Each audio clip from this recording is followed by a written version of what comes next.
Hello and welcome to the Old Man Orange podcast. I'm Spencer Scott Holmes. And I'm Ryan Dunigan. And dude, check this out.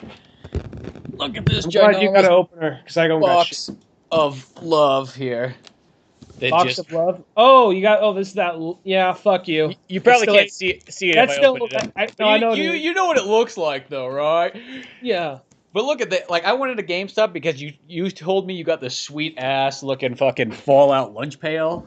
It sounds so weird. Just be like, dude, you got a lunch pail? It's so fucking awesome. I want to go get one of those too, man. I mean, well, it's not like I'm taking it with me to work or nothing. It's kind of like just the biggest. Along, singing a song, like doing like a fucking Mickey Mouse walk, going to work with the double bounce. In my like, with my books tied together like in a belt. I'm in the schoolboy uniform with the little fucking like French hat thing they got with it. It's like just going like then it's just like, you're fucking fired. Why? That's not the work uniform. Shit. Yeah, you're wearing fucking short shorts and a hat. I thought I'd just try something different. We ain't sucking dick here. I know it's San Francisco. Well, that's we're not selling what Tom bikes, said, not sucking dick. Like, okay, well, shit. But no, like, okay, I went in there looking for that Fallout lunch pail. No Fallout lunch pail whatsoever. But then all of a sudden, there was all this shit on sale because it was like after Christmas. So they had that Legend of Zelda like Skyward Sword link where you spin around in a circle and shit with the shield out. And that thing was like $80. And I even thought about getting it when it was $80. I'm like, that's pretty fucking cool. I don't know what I'd do with it, but I'm not gonna spend $80. But it does look pretty sweet though. And then all of a sudden I get there and it's like the thing's like $20. It was like, I asked the guy, I was behind the counter, I'm like, what the fuck's that Legend of Zelda thing back there? He's like, oh, dude, we got these on sale, I'm like, is that the same one that's over there? He's like, yeah, it is. And then he's like, yeah, I think it's only $20. And then he checks, and he's like, yeah, it's only $20. I'm like, fucking give that to me then. So I was like, put that on there. And then I was already buying, they had the Shovel Knight fucking amiibo in there. It was just like action figure, like heyday. And he's like, yeah, we only got 3 of these Shovel Knight ones in. And he's like, and I wanted to get one. He's like, let me check to make sure there's not any others in there. Which I was just waiting for him to go like, oh, it's the only one left. Well, guess what? You're not fucking getting it because you work here and out here. I got money. What if he could do that one? Because what if he still pays for it? Like, well, I am paying customer technically, so mine, that's had to happen at least once or twice. And then the manager comes out and is like, no, Billy, customers come first. Oh, shucks. Well, that's like... That's had happened like a pawn shop. Somebody goes in, like, to rent, like sell some... Oh, fuck, I didn't even know I had this. I'm sorry, man, not for sale, That's had to happen at least once or twice. Exactly. So it's like those kind of things. But I'm like, that Shovel Knight amiibo one, like, I remember seeing, like, they had an ad. They're like, oh, we're going to make one of these. I'm like, oh, fuck. When's that going to come out? I know that will be a rare one. Because amiibos, even though they're cool, it's one of the ones, like, the idea of, like, trying to collect them all is like, no thanks. I don't have that much money. But every once in a while, there's a couple of them that's like, oh, I have to get that one. And that Shovel Knight one, I was looking at it on Amazon. They had it, like, in the UK. But they didn't have them in the U.S. for a while. And I was like, okay, for some reason I can't order off there. I don't know why. And then all of a sudden I saw that there and I was like, yep, taking that, buying it. I noticed that, like, well, actually, I don't even have a Wii U, but I bought, like, one of those amiibos. I thought I saw one that was worth a lot of money that was really rare. And it was, like, the 8-bit Mario one. Uh-huh. I'm like, well, I mean... I wasn't really sure, but I was like, I thought that was one that I heard was worth like $60 or $70 or something, but it was sitting there like, okay, well, I'll get that, and if not anything else looks cool, then I get home and I look it up, like, oh wait, no, it's the one that's like 8-bit, but he's colored in modern colors. That one's the rare one that's really expensive. So then I was just like, oh, well, either way, I guess I got this cool little, like, figure now, so whatever. I'm not really... It was one of those things, like, I kind of, like, for a while... Well, first off, let me say fuck you, because my GameStop still sells that thing for $80. They got enough traffic at that store on Market Street to keep people going in. Where might be... Why, did you check already? Yeah, I checked... Yeah, I literally dropped everything I did the second you told me about that. Ran down there. Left my job, got on the 38... No, maybe it is now, but I mean, that thing's been there for like a few months, and just always going like, that's pretty cool, but not $80 cool. But it's one of those things. For a while, I wouldn't like spend any like when I was a kid, I would buy a fuck ton of figures and all that. Mm-hmm. Then I got old enough, and I'm all like, pussy. This isn't going to help. But then you reach that point, like, oh, once you actually get pussy, it's like, oh, actually, you know what? I already had it, so now I can go and get this shit again. And just if I keep in the core, like, as long as it's not, like, just, like, coated everywhere in my room. Not saying it can't get laid if it is. It's not like you got like two characters butt fucking I've each seen other. your room. I've seen your room's coated in the shit, and you know. So I'm not saying I got action figures galore. There's like a period where like the only reason I stopped buying action figures is I was like, I just don't have this like expendable income like when I was a kid. Where like, you know, because when you're a kid, just like, yeah, I'll buy $50 worth of action figures right now. Yeah, well, why? Because I got $50 in my pocket, and like, what else am I going to spend it on? Mm-hmm. No, exactly. You know? Hold on, I got one more thing too.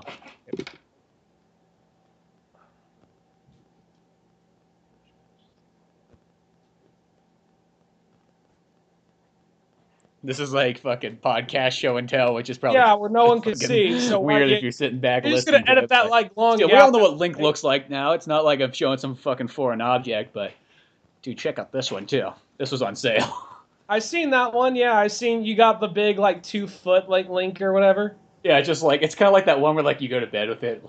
It looks like 6-year-old kid, like I love you, Link. For like the YouTube, I think really what you should do for the YouTube for the card on the YouTube page, just a picture of you holding that thing should be the YouTube card because this is just becoming too visual for being an audio medium right here. But no, there was one of those things though, where for a while I wouldn't like buy those figures anymore just because A, judgment, B, I was just like, it's too fucking expensive. Then I reached this point, like, I don't care anymore. And then I'm like, you know what? I got a little bit. I mean, not like loaded or nothing, but once in a while, I'll get a few bucks. And one day, I don't know what happened. I just went over to GameStop, and I saw like, I went there with the intention of finding like a Fallout bobblehead, one of the Vault Boys. But I saw that there, and after I spent like $75, I was like, that's cool, but not now. It was like I wasn't sure if they made them because I saw the pop vinyl ones. I see those ones everywhere, but I mean, just your standard kind of like like Fallout. Like looks like the ones you get in the game. I figured they probably have them somewhere. I would assume, but they didn't have that. But what I did see is I saw Songbird from like BioShock. Now, and it was one of those pop vinyl figures, but it actually looks like the character. So I'm like, that's actually pretty fucking cool. And then I saw these little like these small little like Mario figurines that are basically kind of made to look like kind of like the old art. They have like the different periods of them. They have like Mario 3, original Mario when it was like red, where he's like red overalls and blue and similar art style, but as well as like those are really cool. So I bought a few of those and just like then I saw the Fallout lunchbox, like fuck it, don't care. I'm there's half my paycheck. Well, it's just one of those ones. Like I will say, for as much crap as we've always talked about GameStop, and you know how it is sort of like the root of all evil of like. Video games is like the coolest thing ever as far as like, going to a store and looking for stuff. Like GameStop's always found a way to make buying video games not like a fun experience anymore. They made it out that it was like business. Like you were showing up there, you had to put on a fucking suit and tie that you didn't want to wear. You didn't want to spend the $60 on this game, but you just kind of had. It was like it took away the magic. But well, plus, you'd always get like that bombardment of people just like asking you, just like, "Hey, you want to pre-order?" Like every time. Like I know that they probably had their jobs on the line, and they probably they make X amount of pre-orders by the end of the day, they get like they probably get fired or like get a write-up or something. You could tell for how desperate they were. But it'd be that thing where you just be like talking. You could be you and me talking, and then somebody comes in, starts talking like, "You should get it. You should get it," and then like we go over to another spot. And then it's just like, oh, Street Fighter 4 is coming out. Yeah, that'll be cool. You can pre-order the new Street. It's like, dude, I don't like you just interrupting every conversation about pre-ordering. It's like, dude, back the fuck up. You just reached that point, and I think they finally kind of listened to that. Yeah, no. Well, that's always been the problem there. But I will say, since I know that they are like losing a bunch of money, since like more than half people I know nowadays seem to just fucking download games anymore, or they hate GameStop so much that they buy from other stores. I mean, I'll literally go into like Walmart instead to buy a game, just because I'm like it's just not. There's just less of it. Nobody hassles you there. I mean, I know you're buying from Walmart, so it's not like you're buying from a good place, but you get no hassle. I like the no hassle part. Nobody questions you while you're buying this. Nobody fucking tries to upsell you on anything. They just give you the game you fucking wanted and you walk out. Mm-hmm. But I will say, if GameStop turns into a place that just starts selling a bunch of sweet action figures and a bunch of random ass stuff, because I was taking a look, I was like, oh, dude, I didn't fucking even notice this, but it's like the entire upper area of GameStop just has figure after figure after figure up there that like aren't even down below. So it's like there's all this other stuff there. I'm like, I'm totally fine with that. If they want to become a toy store, go for it. It was one of those things where after like I kind of went. I literally because one day I got like the Mario thing. Next day I was like, "There's some other cool shit there. Fuck it, I'll go down there." And I literally went there with no intention of buying games. I'm like, oh my god, it's like I'm 12 again right here. But I try to it's one of those things. I just kind of hits me in waves. It's not like I go out and get that kind of shit like every day or anything like that, or not even every paycheck. But it's just one of those things like, oh well, once in a while I just get the sudden urge, and then my desk gets a little bit more crowded with shit that doesn't need to be there, but kind of makes me smile for a minute. Then I'm like, okay, Yeah, that's how kind of I feel too. Just it makes it a little bit nicer for everything. makes you happy for a little while before it fills that void, and then you just then later like, oh, where am I going with my life? I don't know, but I got this Mario figure. Looks kind of cool to distract me from that question for a little while longer.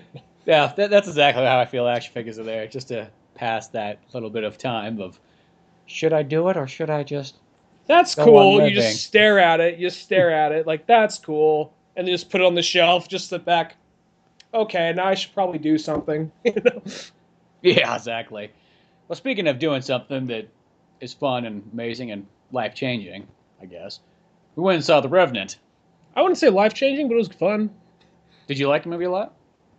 I liked it. I think it could have been like probably 20 minutes shorter, but I thought it was a pretty good movie. I liked it. It's what I figured it would be. It's not a whole lot of action. It's just kind of a dude out there surviving very brutally, very harsh, not really not being too over the top. I mean, they do change a lot of stuff from the real life story, but it is actually it's still a pretty good movie, and the action that is in it's pretty raw and pretty brutal. So.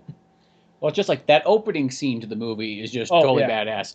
Where they're just out kind of like the traders are out there and they're like cutting their meat up and everything, and Leo's out there hunting with his boy, and then all of a sudden like they're sitting there just fucking cutting up the meat and everything, getting it ready to pack it up, and the fucking arrow just comes by and hits one guy, and they're like, "What the fuck was that?" Then a couple other arrows come by, and then there's this huge scene, and it's like what I like about it is there's almost very little cuts in there. There's just like cuts every once in a while. You could almost even say it's close to being like one long take, but there's just a couple of cuts just to kind of break it up. But that opening shot is one of the coolest things I think of the whole movie. That's probably the best part. I mean, I don't remember. I love the whole movie, but Did you see this director's last movie, Birdman? mm-mm. That was the guy's Uh, last movie. That seemed like that was like really quick then. yeah. I guess that was about a year ago by now. For some reason, that felt like that movie only came out like 6 months ago. But Well, Birdman, that movie, it's not, but it's made to look like it's one long take, and you can tell there are moments where he'll have still be like talking. This will be like a scene going on, like the camera just kind of follows him around, then it kind of zooms out of a window, and then it just does a fast forward thing, zooms back in next day. So it's one of those things. It's not real. It's not really one take, but it's made to look like it. And this movie wasn't doing that as much, but it definitely had a lot of those long, lingering cuts and takes. And I always liked those. I always thought that's pretty cool. no, it always does look cool. Like sometimes there's a time and a place to cut. I guess every once in a while it looks neat to have really long takes. I mean, and then there's times when like having like a lot of quick cuts is cool, but that intro, just the way it was, everything about it, like they nailed that down low, and that's pretty much probably the most action packed part of the movie. There's action throughout it, but I just really liked it. Like there was really for me nothing to complain about. I mean, it was just I like the brutalness of it. I love the simplicity of it in a sense because it's not really like a complicated movie at all. Very little dialogue.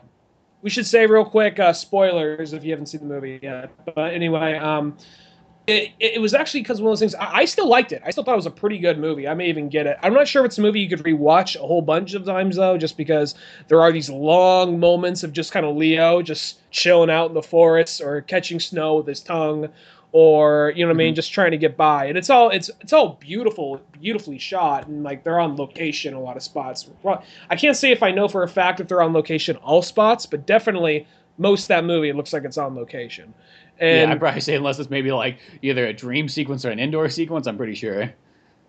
yeah, and it was the whole thing. Like, I'll say this because, like, pretty much the real life story, and I'm just kind of going off what I've heard someone else say on another podcast. I think it may have been Double Toasted, but I heard them say that, like, pretty much in the real life version, what ends up happening is the the Leo character, I think was it John Glass? Was that his name? His last name was Glass. Was his first name John? Yeah, I think so. sounds like a kind of name, John Glass. Just this famous trapper, this guy who was just, famous hunter, trapper, kind of like a Davy Crockett kind of figure. Yeah. Jeremiah Johnson type. Davy Crockett, king of the wild frontier. So this dude is out there with a bunch of traders, and he ends up getting attacked by a bear, just flat out mauled, almost brutally. Just like he's barely holding on, just kind of like literally slabs of meat are just kind of holding him together.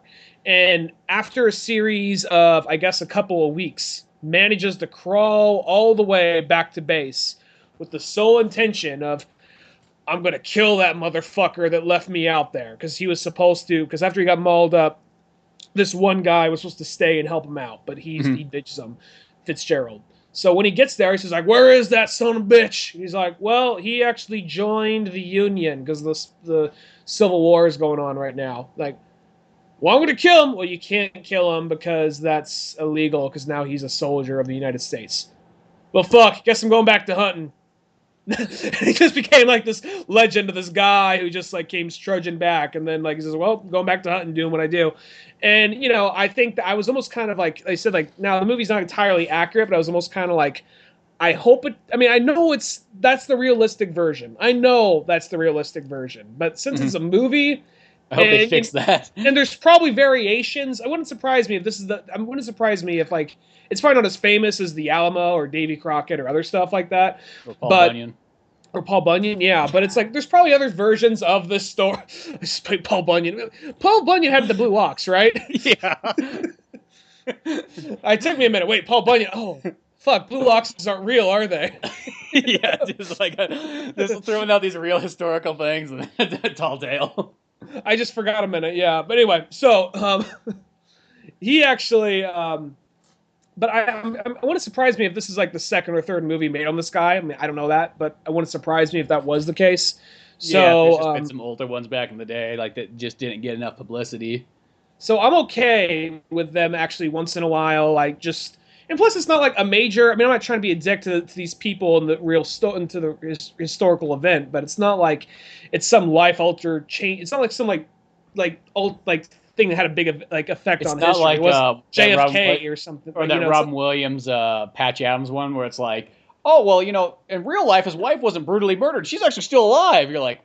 Oh well, not even that. I mean, not even that. I mean, that's a pretty. It's just like, yeah, well, we just thought it'd be good if you died. Not even that, but like something to the effect of like it's not like a huge historical event like altering, something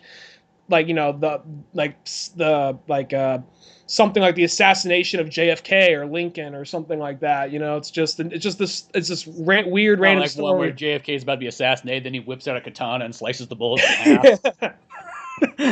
But then again, though, it's like, you sell me that movie, I'll be there. Yeah, I'll be there too. But JFK and a katana, like, why not? Yeah, so I mean, I don't think it's that big of a deal they changed it for this version of the movie because I think this actually does sound more interesting for the story-wise. So, because usually when they make those kind of changes, it's kind of like, why do that? The story was already interesting enough, like any Bruce Lee story. But it's like he has to go down into an underground temple and do all this and do all that. Like, well, no, the actual story is already interesting enough. You don't got to do all that shit. But but this one though I thought was pretty good, and so he ends up. They add to it. They give him a boy who is half Native American, and then the guy Fitzgerald flat out murders his boy. I wonder if Tom Hardy. Yeah, Tom Hardy.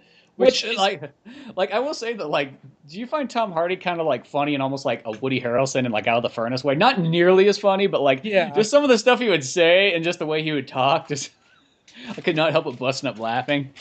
Well, it was one of those things. He was totally kind of like, because everybody was like, "Yo, we really like Glass here. Yeah, he's really getting us out of this. There's a fucking shithole situation. Fuck this town. Fuck his engine, boy. I don't give a fuck." He's just like, I just love the part that's like, okay, we're gonna leave all the skins here. Fuck that. I killed the skins. They are coming with me. And he just like picks them up and just starts carrying them. Like, what? What are you gonna do? Take them out of my hands? Like he literally because he the whole time it's like, all right, his own agenda. If anybody's gonna crack, it is so easily this dude. When they're getting attacked by all the Indians at the beginning of the movie, he's like, the fucking skins. He's just grabbing the skins and just throwing them in this big pile and like heading to the boat. Like, fuck it, we got the skins, And then like he's like so much of a fucking douche. It's almost kind of comical. Like you can't stay that mad at him for how douche. It's almost like just well, like, it's weird. It's like because it's like okay, he's like a bad guy, but like for some reason he's just got like sort of a charm to him that you're still very interested in like what's going on. And he even like there was a new racial like slur in there that I never heard before. I never heard the word for like Native Americans. Like he's like, "There's a tree nigger over there." And I was like, "They learn something new every day." Yeah. That was like, "Yeah, there's another one there." Like he was literally, it was kind of his role from Lawless times 5. Yeah, it was. It was just like the evil version of that almost. Because the guy from Lawless, is a total badass. You kind of win. Okay. All right. So as I was saying, what was I saying? It was kind of like his character in like Lawless. Even though he was like a total hick, he was a total fucking badass. And just like how he was so like unimpressed with everything, it shot like 20 times. Get up like, god damn it, another Tuesday, There, like this one, bullets off. Just another day. It's Tom Hardy, But then this one, he's like kind of that, but he's a lot more haggard and not as badass. But it's just a douchebag, more like not as badass, more of a douchebag. But it's just kind of funny, just how blatantly, just like okay, somebody, because what ends up happening is after everything goes to shit by getting attacked by Native Americans, they're on the run. So then Leo's just out one day, just scouting ahead, gets mauled the fuck out by a bear, just brutally mauled by this bear. And I'll say this because there's a whole lot of controversy. I'm not sure if you knew about this, but there's a bunch of controversy before the movie came out, where a bunch of people are saying, "Yeah, Leo DiCaprio gets fucking raped by a bear in this movie." Which remember when I was like, "Are those people fucking retarded because of a female bear?" Like, yeah. Well, even watching the movie, like even like you may make a joke about it, but watching it, rape doesn't come to mind. You know what I mean? It's literally, at some point it gets on top of him, then like, roughs him up. But at no point is it literally, Yeah. It's like one of those things, like even not knowing, it's like, okay, there's 2 cubs and you weren't smart enough to put together. Okay, that's the mama bear. Even if you couldn't put that together, what happens? I mean, I think it's just someone just trying to stir up controversy. It was so much. Warner Brothers had to come out like, no, Leo does not take it from a bear dick. All right, it does not happen in this movie. Does not want the Oscar that bad. No. I think he would though. I mean, I think he would take it. Like he's going so ballsy. He really was willing to actually get raped by a bear because he really. It's one of those things like it wasn't even a CG bear.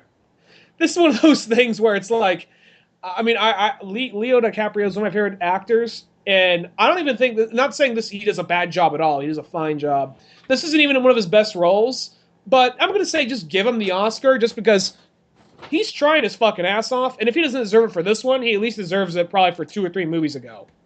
Yeah, Zach, you can kind of, get him like a Martin Scorsese thing where it's sort of like, yeah, he probably should have won it for many other movies, but this one kind of makes it work out for everything he's done. Yeah, like he could have got it for Departed. He could have got it. I'm talking about Leo. Martin finally did get it for Departed, but he could have got. But Leo could have got it for Departed. He could have got it for Aviator. He could have got it for Wolf of Wall Street. Pretty much any Scorsese movie. Now that I'm looking back on it, but this one is just like you can totally see or even like supporting cast for like Django Unchained. So like. This one, you can totally see he's just pouring his heart out into it, and he barely even talks in the movie. So I'm going to say he talks more Native American than he talks in anything else. And I'm going to say just give it to him, And it's just it's pretty fucking brutal. So what ends up happening once he gets like tore up by this fucking bear, he manages to kill it just barely. And I just think it's funny though. Warner Brothers actually just put out a statement. No, he doesn't get fucked by a bear. Exactly. Well, that bear scene's like, and that's another one where too, I don't think it cuts at all in it too. It's just one or close to being 1, 2, maybe 3 long takes of this bear, and it's like a brutal battle too, which I think just makes it really cool. It's, in a sense, the bear first attacks him. He doesn't insinuate it or anything like that, and then after the bear, scratches him a bunch and chews on him and gnaws on him and throws him around, bear leaves. Bear checks on his cubs, comes back, then Leo grabs his gun, shoots it again, then they go into this other big old, tearing each other up and stuff. The bear goes to the cubs saying, look, Mama's got to take care of some shit. motherfucker, goes running back towards him. And the one thing about that though, I knew it was going to happen because it's in the trailer. It's part of the story. But you hear the bear. He's looking for the bear in the woods, and then he sees two cubs right in front of him, and he just has this look on his face like, "Fuck!" And it's kind of the part you see in the trailer. It's over the shoulder. It's kind of running at him. It's kind of already too late. It knocks him down. Just like you said, this one long take of him struggling with the bear. And I'll say this movie really kind of reaffirms my. I got a fear of bears. I got a little bit of a fear of bears. I'm not one of those people. Just like, fucking kill them. Let's go out and hunt them. Kill the fucking bears. I'm not one of those people. I'm just like, just keep them the fuck away from me. They just kind of freak me out. And this is one of those movies that just totally reaffirms that. But when he kills that bear, I was like, fuck yeah. Yeah, kill that motherfucker. Not like in Wolverine. I felt kind of bad for like the bear cubs when they like look over and stuff. I mean, the one thing this movie I will say does do well, it does it with like the bear and Leo, but it does it with a lot of the other characters, is it can take kind of people that generally or would be looked upon as being bad, or people that would be looked upon as being really good, but it gives more of like a very like in between view. Like nobody's like the movie's never like one sided. It's kind of like, even though I love this movie a lot, but like Dances with Wolves. Dances with Wolves is a movie that ends where you're like, let's go kill some fucking white people. Like that's how that movie like ends. It's like, but you're white. Yeah, I'm like Kevin Costner. I dance with wolves, not against them. Where this movie kind of like it doesn't side on the Indians, but even the trappers that like would generally be looked upon as bad in movies, because trappers are mostly always looked upon as bad guys. You almost feel for them. You go like, well, yeah, I think going out there and like just killing animals just to sell to like all people in Europe and so on and around the U.S. is a bad thing, but you do feel for these characters. Like they feel like real people. It's like. The leader guy, then you got the couple kids there. You don't. Everybody's there. They're just doing it as a job. They don't realize that they're destroying the U.S., but that's just kind of what they're doing. Like it doesn't give like fuck those guys. I hope they all get killed by bears. I think the leader may have possibly been. I may be wrong here, and I'm not going to open up my Internet Explorer browser, even though it's right there. I think that may have been one of like the redheaded twins from like Harry Potter. One of like Ron's brothers. I think that makes, because he looks so familiar, but I could not point where he was. I bet you that's probably who it is. I think he was a tall redhead, but he had an American accent. He wasn't he's an actor. He can change it. But I mean, it was one of those things where he looked really familiar. I think that's who it was, and he did a really good job. I was like, one of the twins from Harry Potter, one of those comic, like one of the comic relief guys who are selling like cheap shit and whatever, trying to make a quick buck. Like, oh well, he actually did a good job. Pretty much like they're like the drug dealers of like the Hogwarts. That's what it reminded me of. They just like oh, those are the guys that you go to get your like. Yo man, what you got? I got some pumpkin crank. Weed. I got some pumpkin spice, bro. What you fucking need, man? Like Snape is actually, he's just like, finals and midterms are coming up. I really need something to cut back. I need some pumpkin crank. All that pumpkin crepe you got.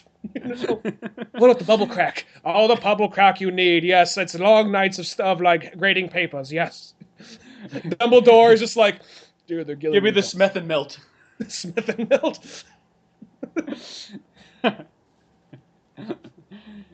Do you want a wizard bong or a robot bong? I want the robot bong. Robot bong. They gotta have they're like, look, it's all, I know it's all magical and shit. They just have like a normal. They don't have like any like magical enchanted bong. It's just one of the standard, just like real world ones. I know it's Muggle technology, but it works. There's less effort. Here's the industrial working man. It's just a guy just with his face long and dirty, and he's got kind of like one of those like machinist aprons on, just sad and dark circles under his eyes. Oh, what it's like to be normal. But this one right here, going back. No, but back at the Revenant, though, I will say there's actually one group of people in that entire movie that you just go, no, I hope the bear does fucking kill him. And it's the French people. There is like no love for those people in that movie at all. They just seem evil the whole time. They're so like stereotypical looking like French douchebags. You almost halfway expected whenever there's like a distant shot of like their campsite. You can almost halfway. It doesn't happen, but you can almost halfway expect like an accordion playing with, like there was nothing to be agreed on. He's like, I want 5 horses and whatever guns you got. He's like, well, we got croissants and you can have, give me your daughter. And then like the whole time they're like trying, because like, oh well, there's multiple stories going on, but anyway, we'll get to that part in a second. Well, that's kind of the cool thing about this movie too, is it's almost like after the bear part, which I guess this is kind of where the multiple stories start to kind of come, is that Leo's attacked by the bear. They come back and they find him like, oh fuck, well, we gotta save him, which really seems like not old worldly at all. It seems like in the old days, it'd be like, yep, he's a goner. They put him out of his misery, which these guys here are all like, no, we can save him, which just, even nowadays, I feel like people would be kind of like, well, can you call a helicopter in? No, let's just... But he's also the expert. He knows the area best. Yeah, he's kind of like, well, he's the main guy, too, in a sense. So it's sort of like, which is weird, because, like, yeah, he's a lot of help he's going to be right now. Like, here, he can still read a map. Where is it? Hey, just point. Just point with your tongue. Where is it? You know? Well, like, yeah, so they pretty much carve out that bear, wrap him up in it, put him on a big, huge, wooden-made stretcher, and start carrying him out of the woods, and, have him all sewed back up and everything, too. And he's cut from his neck, and he's cut on his back, and he's cut on his hands, and he's cut on his chest. Funny is all these guys are carrying it. The one guy, like, this bunch of fucking bullshit! It's like Tom Hardy the whole time. Just walking. Like, I think we should just put him on the ground, shoot him in the head, and say that's the way God intended, And then they end up. I'm the only one being Christian here now. And then the captain almost does it, but then stops himself. This is like, okay, 3 people are gonna stay behind and watch him, and then they'll get a bonus because we can't get him up this hill. This hill's too steep. They got to stay with him for a couple of days. Watch him while he heals, make sure he's okay. Then they'll come back to the thing. They'll all get a bonus, okay? And then his son says, "I'll do it." There's the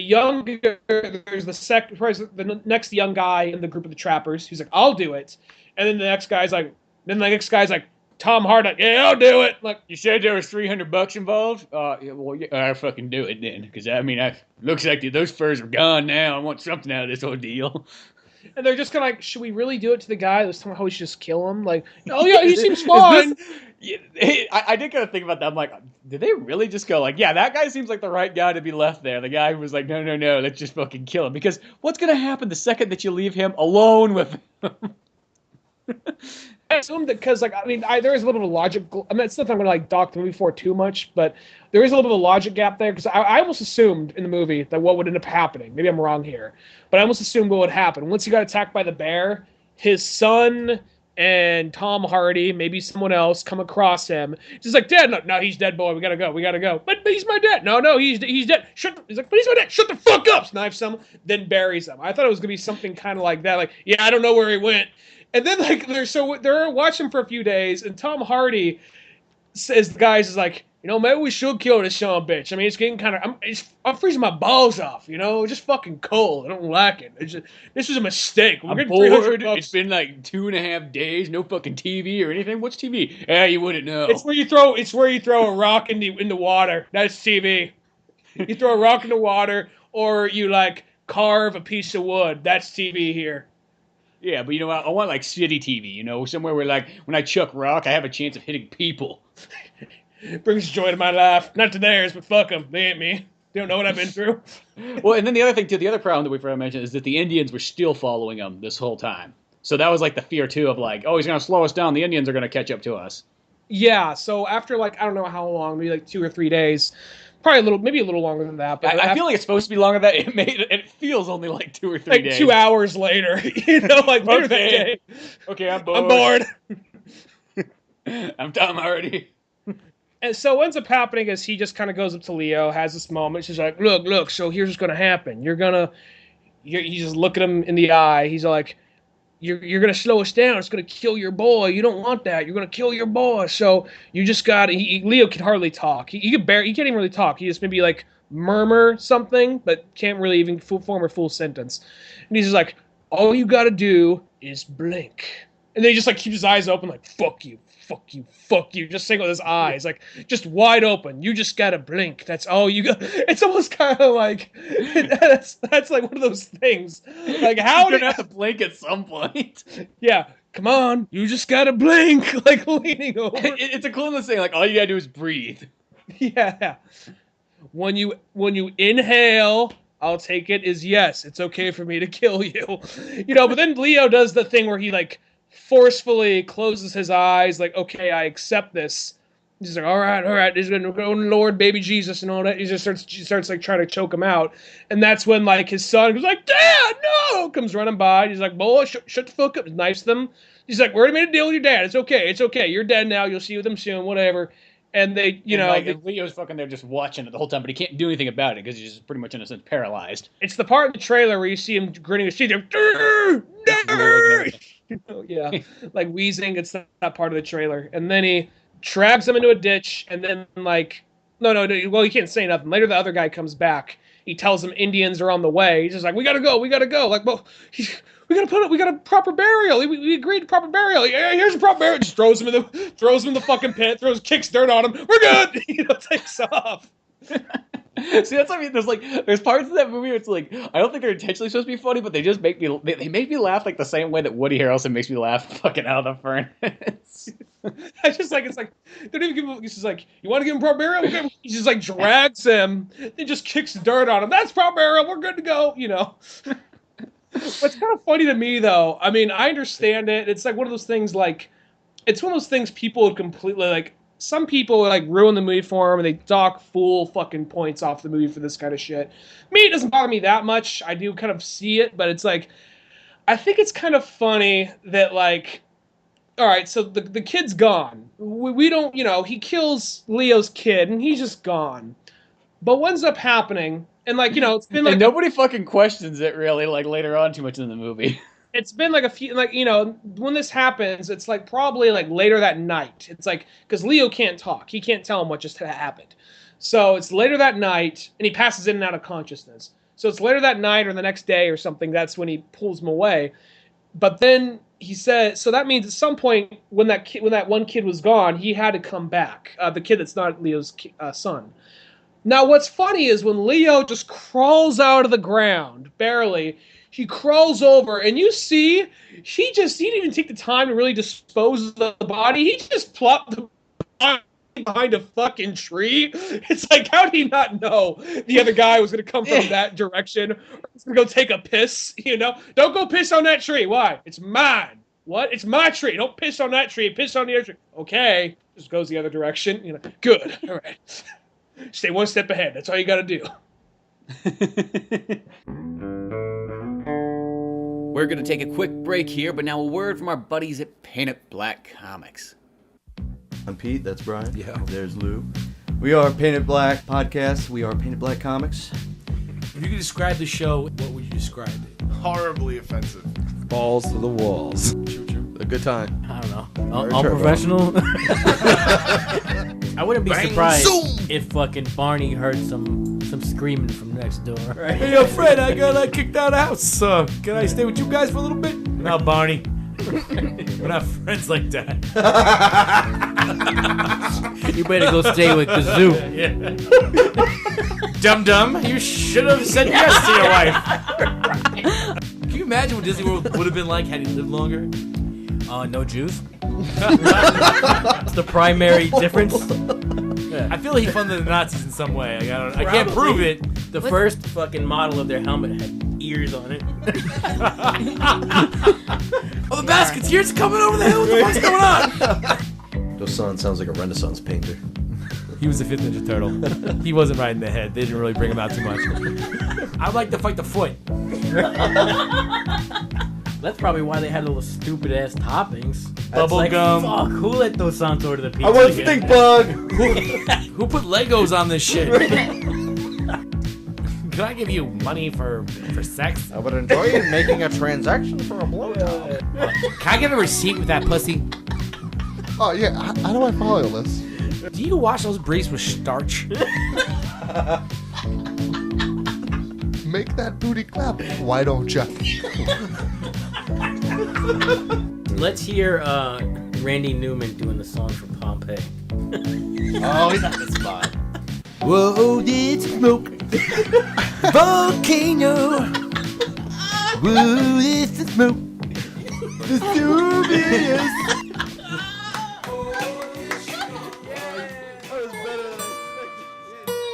Okay.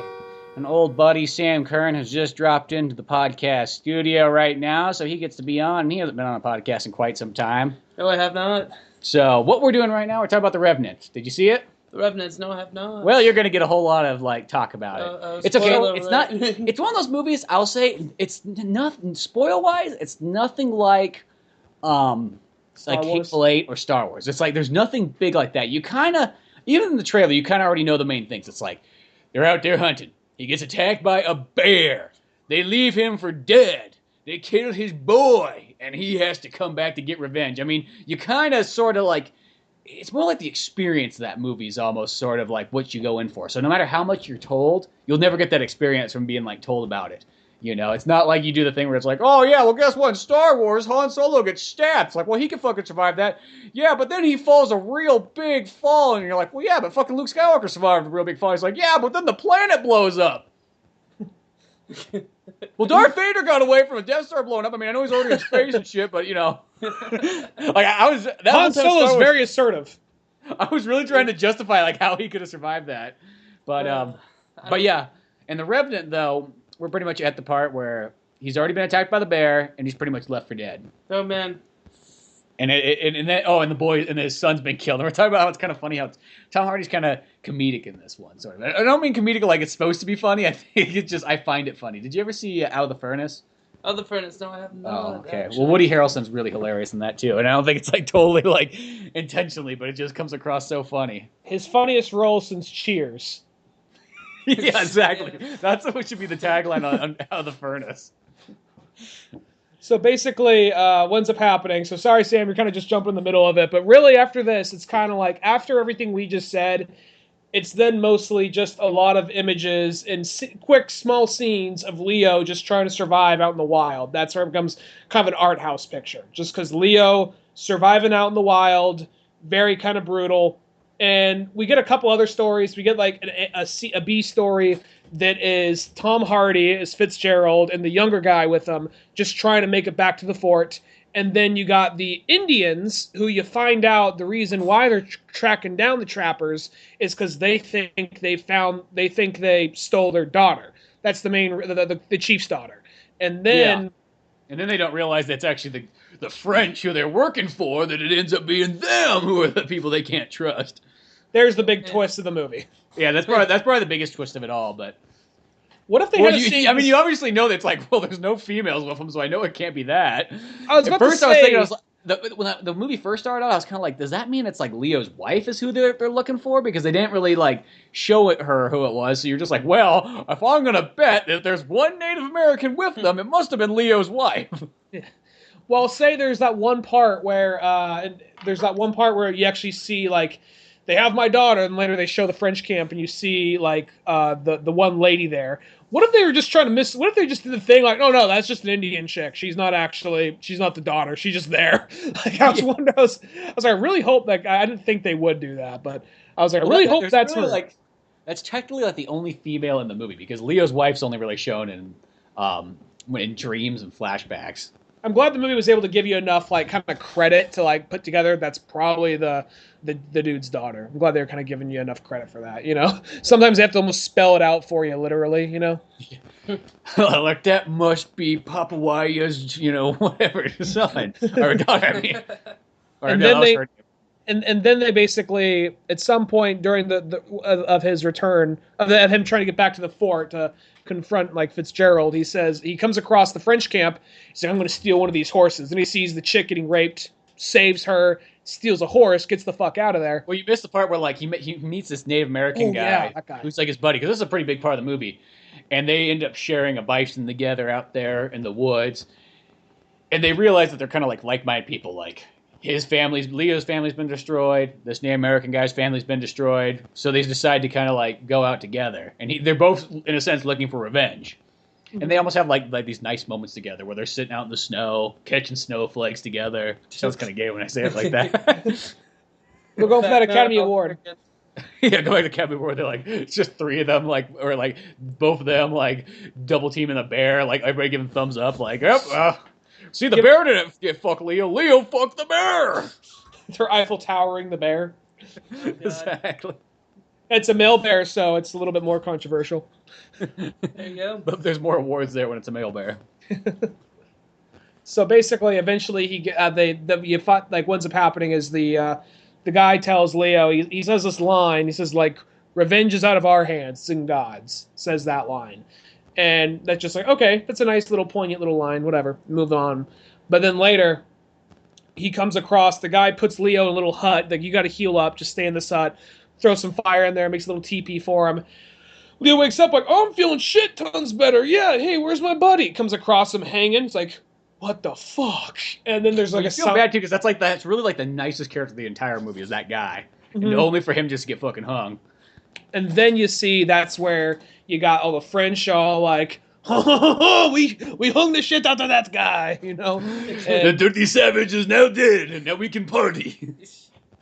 And that's where Leo stops the girl from getting raped, gets out of there, gets into a quick little shootout with some French, steals a horse, and you feel bad because the horse goes right off a cliff down. This is like totally, I think maybe you could say it's almost an homage to Star Wars. Like he goes off the cliff. The French think he's dead, but he ends up stripping himself naked, and they show all this. He guts the horse, pulls all its organs out, which people said he actually crawled inside of a real carcass. I don't know if they're talking about the moose carcass that was like just all bones, or if they really found that they went out of their way to get a dead horse for this scene in the movie. I can see it being either way, really. But anyway, I know they didn't like flat out kill it. I mean, like Holocaust. They did that in Godfather. I know this is like almost 40 years ago, but there's a dead like horse's head in the bed actually that they found on the side of the road or something like that. But that's the 70s, though. Like, hey, look, there's roadkill. Yeah, throw it in the movie. There was no like animal warnings. Well, I mean, it was already dead. Yeah. Maybe they actually had like they called it like, hey, do you guys know any dead horses laying around anywhere that happen to be this color? You know, so he ends up like just one of those horrible areas, like where it's just like, yeah, which one you want? I don't see any dead ones there. Well, boom, hit that down. And he flat out like cuts the thing open, crawls into it. Next day he gets out, he looks all sad. He's like, I'm sorry, Pongo, like petting it, you know. So it was white with polka dots. So it's like Red Dead Redemption. Pongo. Whenever like you lose a horse in that game, like if you do the same thing, like you go up the side of a cliff and the horse dies and you survive, you always just feel so bad. And then next thing you know, it's like you got tears. You're like, I didn't want to do this, and then you start carving him up, like, but can't go. Guys gotta have the money. Well, it's also that thing like you'd be getting in a shootout with some like other like criminals in Red Dead Redemption, but then you accidentally shoot your own horse in the back of the head. You lose honor points. Like, oh fuck. Yeah, I didn't mean it. Wasn't my fault. He ran in front of me, and I just happened to be shooting at the same time. And I'm sorry, Spunky. I'm sorry. There will never be another one like, oh hey, there's no horse over there. Get back here. Get in here! Get in here! But no, anyway, there's a part. So then he manages. They get back to the bad like the guy. other ballsy part of the movie too. It's like not only is like there's this man, he survives being attacked by a bear and lives, but then he goes off like a 50-foot like cliff, falls through a tree which breaks his fall and still survives. Then like you get to him. Then they cut back to Fitzgerald, Tom Hardy, and the younger guy getting back over to the cat to the fort, like that son bitch died, and we all buried him all nice like, and it was nice. It was a good funeral. I mean, little Billy here, he wanted to stay one day longer, which I was like, that's a fucking dumb idea, but I like the spirit of a boy. So we stood there. He spent the next 24 hours building a cross. It was real nice. I took pictures of it for you, but you know how it is developing them out here in the woods. So here's from that skate. Here's a flip book. I did it was a little flip book. Like it was a little flip book of just like I did a little animation for you. Stick figure of a guy making a cross. Just shows a guy fucking a bear. Whoops, not that one. I mean, that's the wrong one. Wrong flip book. You know what I'm saying? You get bored out there in them woods. But like, and he does this whole thing, and then like everybody's got like, oh, okay, yep, dead. Okay, write down the book. Okay, that's how he died. Here's your $300. Then like one of the surviving French dudes comes back like, yeah, we totally got fucked up out there. Somebody came by with this canteen, which happened to be, I think, Leo's canteen or something like that. And like, oh fuck, no, it's the one that it's the kid carved out for him. But he left it for Leo. That's right. Yeah.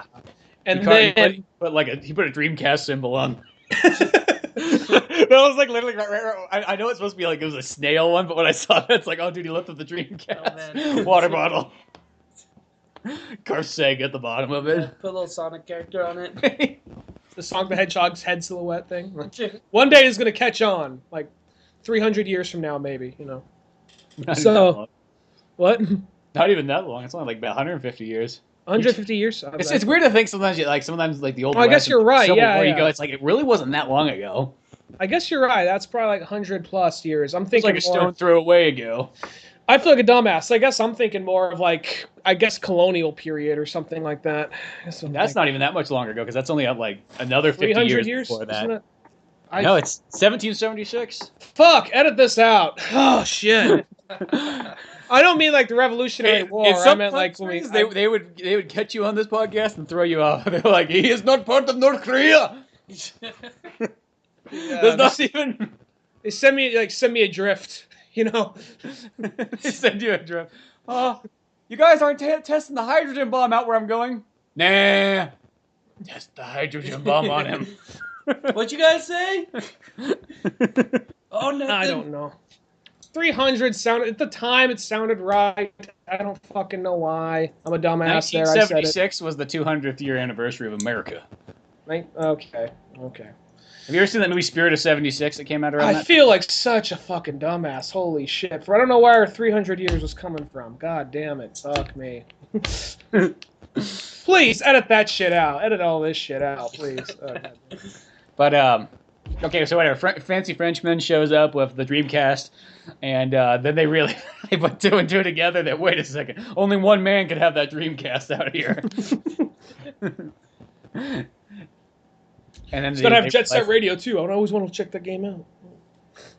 Which, this is the one thing I would have thought, though. You would have thought the town would have been like, hey, or even the guy would be like, you know who that might have been? What about his son? Because the only person that knows the son's dead is just Tom Hardy.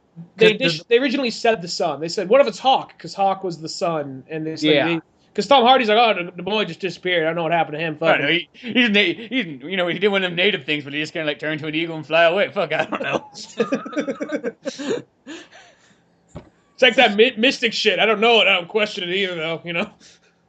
Right, he's just like, you know, I want to fly like an eagle. Fuck, shit. I don't get it. I shoot eagles. Oh, there's that boy. So then he ends up they end up going looking for him. Tom Hardy stays behind. They get him. They're like, they come back. Where the fuck is Tom Hardy? Then he's like, oh, he's off in the woods again. So he then goes tracking him down, and that's where you kind of get your big final battle. Like the captain goes with him. The captain dies in the process. And There's a part in there where like when they go out there, which I feel like it's just like they obviously use this take, but where they're out there searching, they're in the deep snow and everything, and then Leo goes to jump onto his horse, but as he spins around, he kicks the other horse right in the head. Yeah, I saw that. It's just like, oh god, that's almost like once you think they would have probably pulled another take, but just for animal rights or whatever. But you know, mistake that could happen. We all know. It's kind of like maybe the horse spit on him. I don't think back in that time they would have given a fuck. Oh, not back at the time, but movie wise. Yeah. Nowadays. You see, they can just say that it was trained. The horse was trained to do that, you know? The horse is trained to take a kick to the head. But then we get our sweet kind of like just like primal like battle out where like Leo finally, you know, catches Tom Hardy.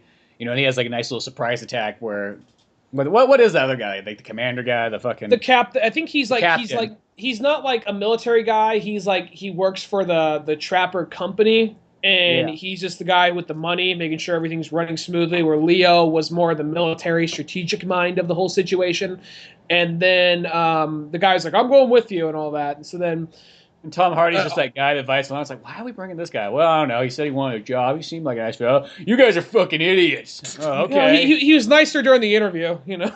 Yeah. At least I guess he just knows how to do that part. But, God, the rest of it. So I'm only here for one thing, and that's myself. If I see an Indian, you gotta deal with it. I'm just gonna step out to the side and just, you know, do my own thing. he's such a douchebag. You kind of like him. I don't know how it works. Yeah, it's a weird one. It's like he's this guy just seems like almost like a horrible person, but for some reason you get this feel for him. I don't know why. Like even when he's running away, you still have this thing like well, I guess they could bring him in and try him. Yeah, you know what trying means? Means they're gonna fucking hang me in the town. Fuck that. This is the old West. So then what ends up happening is it's kind of a clever way how he gets them. He kind of like Leo comes across the body of the captain, sticks him on a horse, and then has the other horse trail behind it. So then you don't realize it at first. You see Leo just come across the body, then later you see a horse going, and with another horse, like with somebody riding on top, then another horse from a distance. Tom Hardy takes it out from a distant shot, goes up to him, then you realize, oh wait, this is that fucker I just killed. And then from on the other horse, just the body slung over. Blanket comes off and like Leo just fires at him and then doesn't kill him, but that's where this big brutal fight happens. Just two dudes wrestling in the snow. Some point, like he gets part of his hand cut off. Well, it gets to the point where and then Tom Hardy's got like a knife, and Leo's got a battle axe, and they're just going at it. It's just like brutal fight, and it's in the snow, and they're just chopping people's fingers and hands off and everything like that. Well, even the part when he got his hand cut off, he's like, oh god, it wasn't even like he's like, oh jeez. Fuck, not again. That was my jerk-off hand. And my Flipbook animation hand, god damn it. and then all of a sudden, like, they finally get to a point where they're just kind of like both like tuckered each other out and about close to dying. And it shows, and it almost like it has this thing too, it's just like, Tommy's like, yeah, well, you feel good? You got your revenge going on, It's like, what, not gonna bring him back now? And then they have that line again too, where from like the native guy, where it's just like, well, God will take care of the rest. Like revenge is in God's hands. He sees. Revenge is in God's hands. That's what it is. And then he looks over, and then you finally see those Native Americans coming up, and he like chucks them in the river, and he just starts drifting by. And this is something we actually forgot to mention. Is I remember like when they first showed Tom Hardy take off his little hat thing, it's like, oh, I was like, man, he's got a horrible balding like going on. And then later on, you go, oh no, he's not balding. He was scalped and survived. And it's just like he's just missing this chunk of like hair like up there, and then he's just got this like stringy long hair going around it. So fast forward to the end of the movie, Leo sends him sailing. Those natives grab him, kill him, and then like scalp him and everything right there. And then they kind of walk up to Leo, and you're like, oh fuck, what are they gonna do? And then you realize it's like, oh nope, the daughter got back to him and everything, and she must have just said, hey, that guy's cool. That white guy's okay in my book. Him, Kevin Costner, rest can die. Yeah, rest can all die.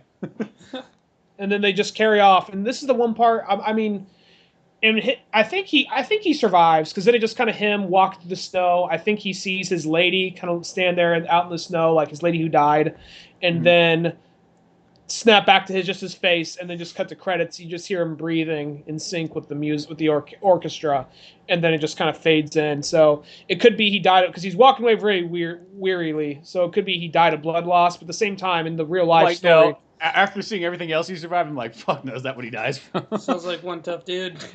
Yeah, I think it's more like. I think this was.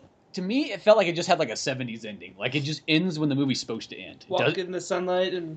Well, because like in 70s movies, like they literally will just end like at the moment, like you kill the main bad guy, boom, the movie goes credits.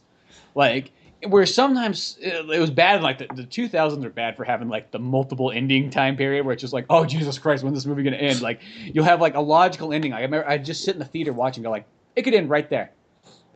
Cuts to black, fades back in again. They're like, oh nope, here we get another one, and then they'll do it like again and again.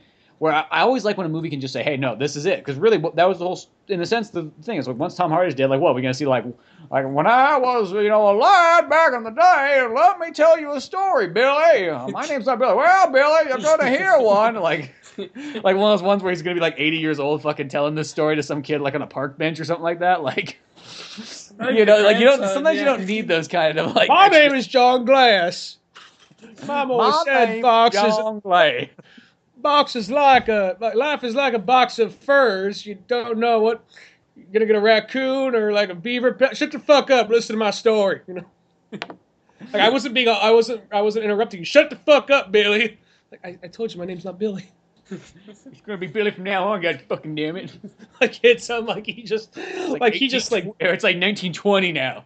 he like abuses people into listening his story, almost like takes them captive on this bus stop. Like, yeah, that's old man Glass. Don't sit on the bus stop next to him. He'll take you hostage and force you to listen to his story. It changes every day though. He's just, dementia. It's like in Young Guns 2, where like he survives. He's like, I was once a boy, and I was going swinging. There's always like Amelia Understand Estevez, like fucking word you just said. That's just like when Amelia Estevez is old. It's just like old man makeup. Yeah. Well, that because he's still got like this kind of fair voice too. Like I was just making it up, like he couldn't understand anything he's saying. There's Billy. There was a kid one time. We were out. Okay, Billy, that's great. You sit there and we know we got history books. Packard shot him like I want a trial. God damn it! You son of a bitch! I've been shitting in the whole desert for like 45 fucking years. It's my shitting hole. But you understand the concept. You don't gotta reaffirm it. But no, I will say that, like, the Revenant overall, like, I can't complain. Like, I like those sometimes kind of movies where, like, you don't have a lot of talking and you just kind of have these, like, out in the woods and nature. It reminded me a lot of Jeremiah Johnson, even though Jeremiah Johnson's got, like, way more action in it. But, which seems weird because that movie would feel like it wouldn't have as much, but that one's almost got, like, a balance of, like, different, like, moods and stuff that go on throughout the movie.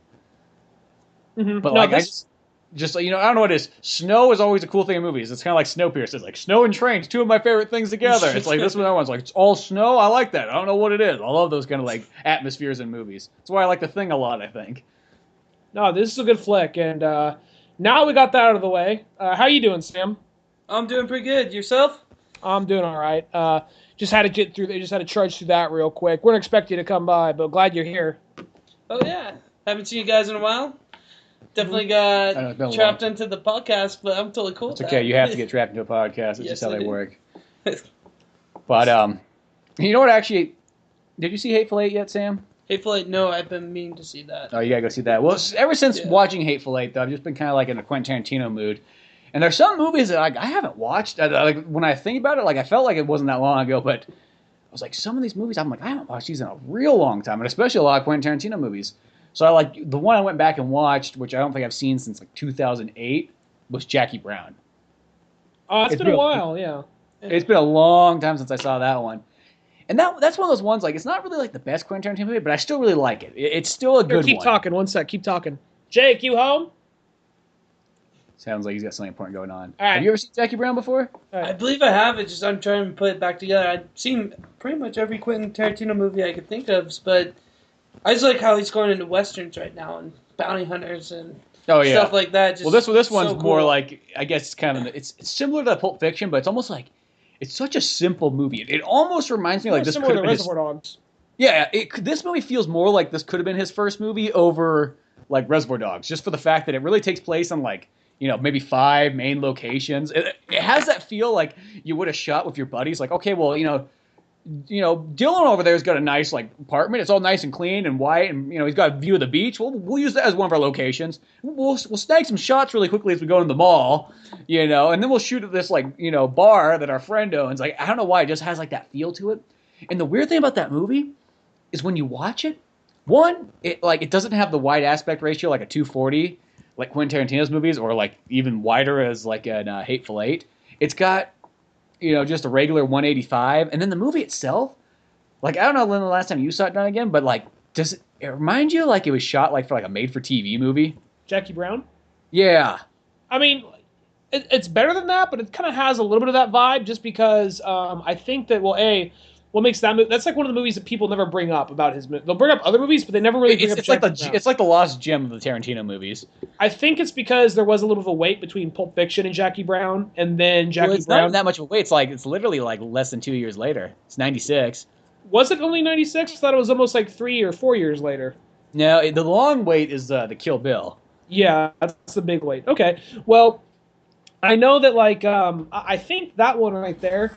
I think it's because it's not as violent, and it's a really good movie, but it was even nominated for Best Picture that year. But I think it it's how I think it's how simple it is. It's a long movie. It's like 2.5 hours long, but it's it's technically a heist movie, but it's such a simple heist.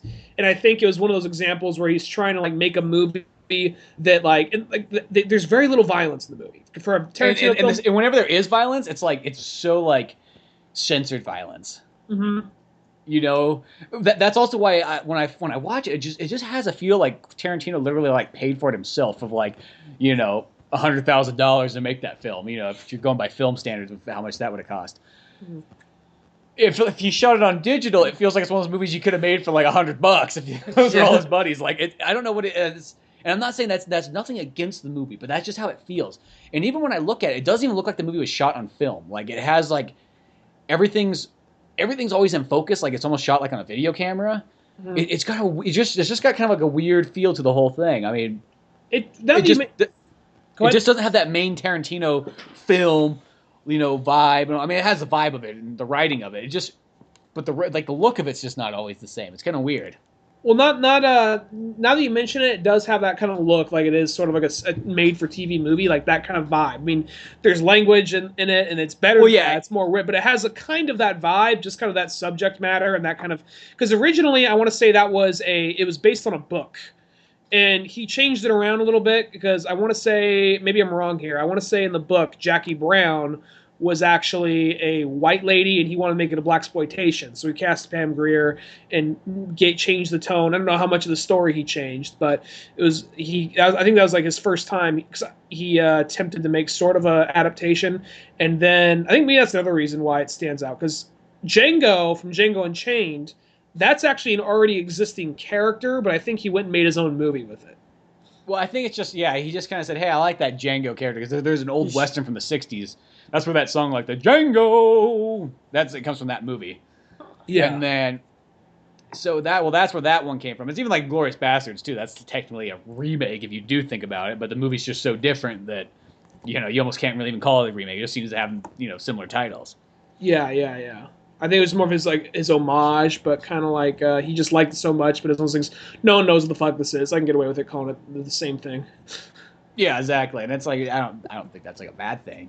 Mm-hmm. But no, it's just Jackie Brown is just one of those ones. It just has so many different things. It almost has a feel like it should have been a movie, or it makes you feel almost like that Tarantino didn't direct it, but he just wrote it, sort of like Natural Born Killers or True Romance, or even From Dusk Till Dawn. Even you can say, even though that one always feels a lot like a Tarantino movie still, From Dusk Till Dawn, with you know the Robert Rodriguez element. But I think it's because he's sitting right next to the director the whole time, unlike True Romance and especially Natural Born Killers, which is kind of like. You know, the script comes in and Oliver Stone's like, okay, I can do all my own things and whatnot. Which someday I'd like to sit down and actually read that Natural Born Killers one. I know that it's missing a lot of my favorite scenes from the movie, or actually technically not in Tarantino's version. Like all the Rodney Dangerfield stuff, that's all Oliver Stone. Oh, I bet the original Tarantino version is they die at the end. I bet that's the original Tarantino version. Well, it's like in True Romance, like at the end of that one, it's supposed to be that I don't say Christian Bale, but it's Christian Slater. Christian Slater, like, is actually dead. Like, he doesn't survive like he does in the Tony Scott one.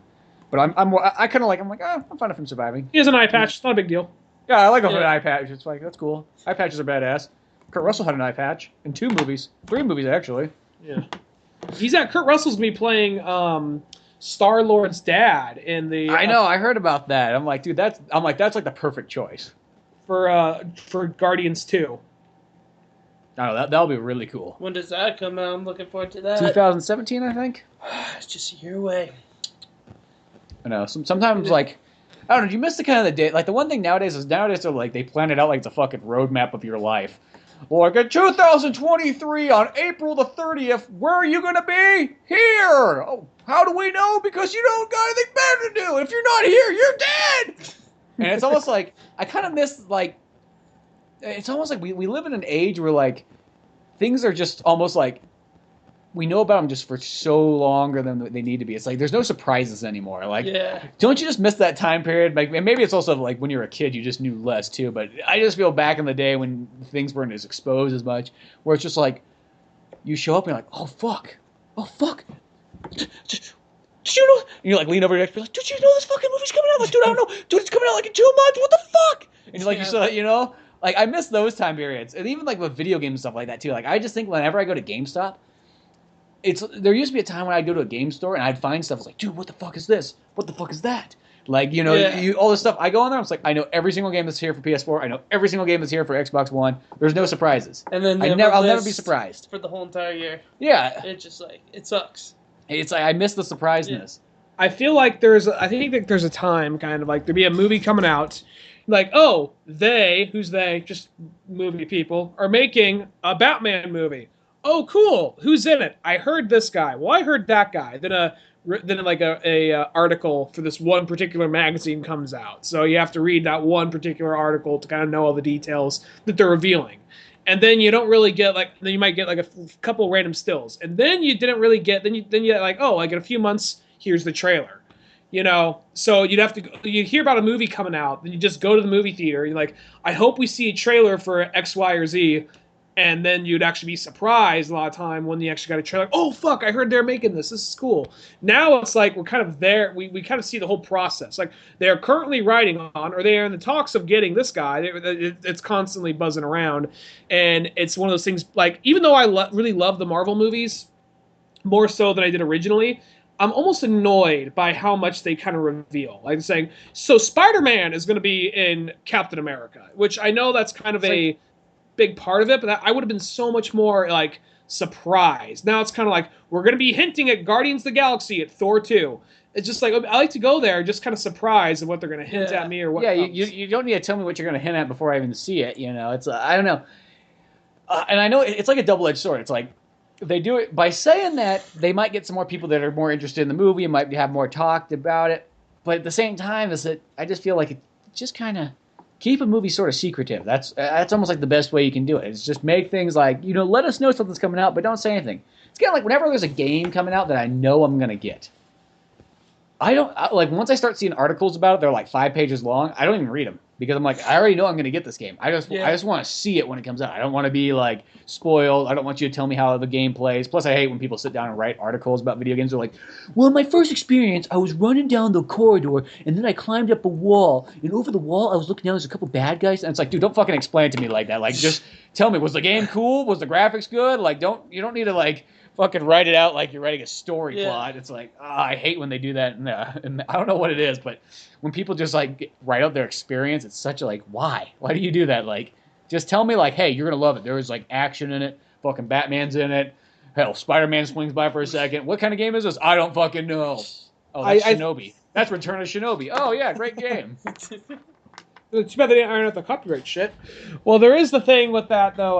I think that some games, maybe not that exactly, but I think Did you some ever play games... Return of Shinobi? No, I don't mean Return to Shinobi. I know that happens in Shinobi. They didn't get the rights to Batman and Spider-Man, but you fight him real quick. I'm not even talking about Shinobi, though. Yeah. I mean, regarding, like, what you're saying, I don't really even mean, like, oh, well... this is what the game is like. I wistfully went down the hallway. Shut the fuck up. I don't care.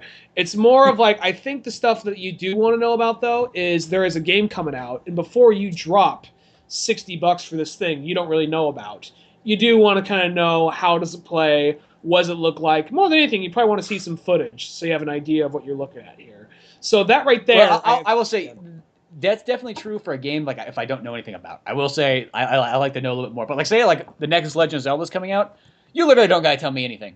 I will throw down my money because Nintendo has never really led me astray when it comes down to the main Zelda titles. Something like that. People who don't play Zelda though, they might want to share it to get some more people in on that. I'm trying to play devil's advocate or nothing. I do get that in a sense. It's more like okay, I got no problem with like them explaining stuff, but just it's that when they sit down and explain the whole like thing like. You can just tell me that, hey, this is coming out. Here's a couple new features. Like, I just feel like you can almost sum it up in a page. Yeah. You don't need to do like a 6-page essay fucking on like your demo experience of like how cool your life is. Well, speaking of demos, like, you remember as a kid, you bought the magazine just to kind of for the fucking demos. Yeah. Those are the good old days. Nowadays, you just download demos. See, that's the thing about demos now is they just don't even seem that cool. It's like you could download this game before it comes out. I'm like, well, if you give me a disc, maybe. Yeah, exactly. Well, that was actually kind of a smart thing before you, like, it's not exactly the same thing, but, like, when you would, like, get, like, say, like, Sprite, like, oh, you pull off, like, this cap, and you see if you won. Now it's like you got to type that shit in. Like, fuck that. I want to know now. Yeah. So it's kind of like the same thing. You know they did that just because like they're like, man, people are getting too many free things. I remember like before, like I don't remember who I was with. Maybe I was with like Josh Bullock or something like that. But like we literally went in. He cracked open a Coke. Looked down. You got a free Coke. Got one. Cracked open another one. You got a free Coke. Got another one. Cracked again. You got a free Coke. And we walked out with like 4 Cokes, like in that spree. But I know that they probably did the code thing because they're like, you know what's going to happen? They're going to crack it open. Oh, I got a code. And it might say like, hey, you got a free Coke if you type this in on the internet. But since they have to put in work and effort and all that stuff, then people just go, fuck it. And then so now they have to give up way less free Cokes. What also deters me away from that is like once you do actually type in the code, they ask for your email information and all that. You're like, whoa. I thought I was just typing this in to win a free Coke. Yeah, I thought I was going to win like, I was just trying to win like the Hangout with Arnold Schwarzenegger at Planet Hollywood thing. Yeah. And if they realize you're onto their scheme, they're getting too many free Cokes. They send the Coca-Cola polar bears out to your house, and they just like fucking like they do the Leo. They get you, but instead of like 1 bear, it's 4 bears. Yeah, Oh, God. they beat the fuck out of you like that one bear did to Leo. I do have to say, it looked pretty realistic on the preview when the bear fought Leo.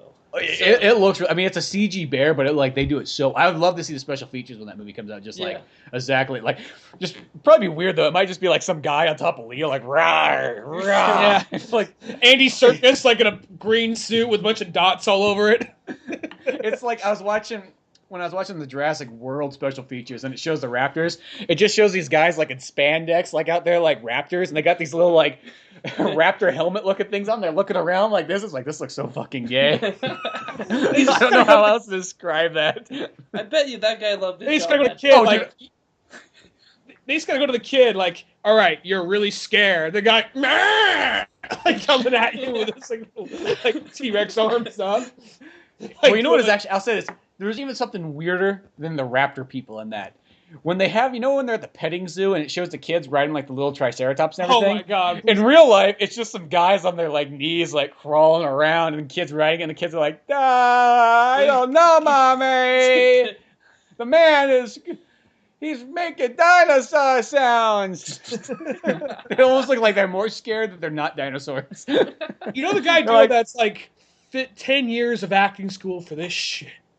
And then there's like one guy's like, he's being all fucking creepy. He's like doing like a bridge pose and he's walking backwards on his hands and knees. Like, why is he doing that? He's possessed. He's doing he says his artistic signature. I know. But it's like, I'll be a fucking CG Velociraptor actor, man. Like, why not? Like, I don't care how stupid you look. I'm just thinking about that. I just assumed like what they would do is it would be a couple guys in a room, like in a warehouse, with those suits, a bunch of like cameras around them capturing the motions and all that. And I just thought that like on set it would be like a tennis ball on a stick. Like, here's the raptor. You're scared. And he has googly eyes on it or something. You know? Nope. Because it was full on. Pretty much every dinosaur scene in that one was just like somebody running around, mostly in a suit, or not like a suit, but you know what I mean, like in a. That's just funny to me. It's just like a guy like, they gotta like, we gotta be scared of these fucking guys. Yeah, when you get the chance, go out and watch that Jurassic World special features. It's worth seeing. It's like, because it's just like, the fuck. I don't know. I guess because like you watch other movies, you're like, oh, okay, yeah, he's a scary like polar bear monster or something like that. But like people as like raptor people are just like weird. You can almost just take those costumes and make a horror movie just straight out of that. The raptor people. That's just. I wonder if like the game Night of the Raptor People. Yeah. And then have the fucking Triceratops man like fucking crawling on his back towards you. That's just too damn odd. Too damn odd. It's just too damn fucking odd. That's definitely not going in my Flipbook. Tom Hardy just sitting there with his Flipbook like, that's hot, yeah. Yeah. Oh, look at that rock.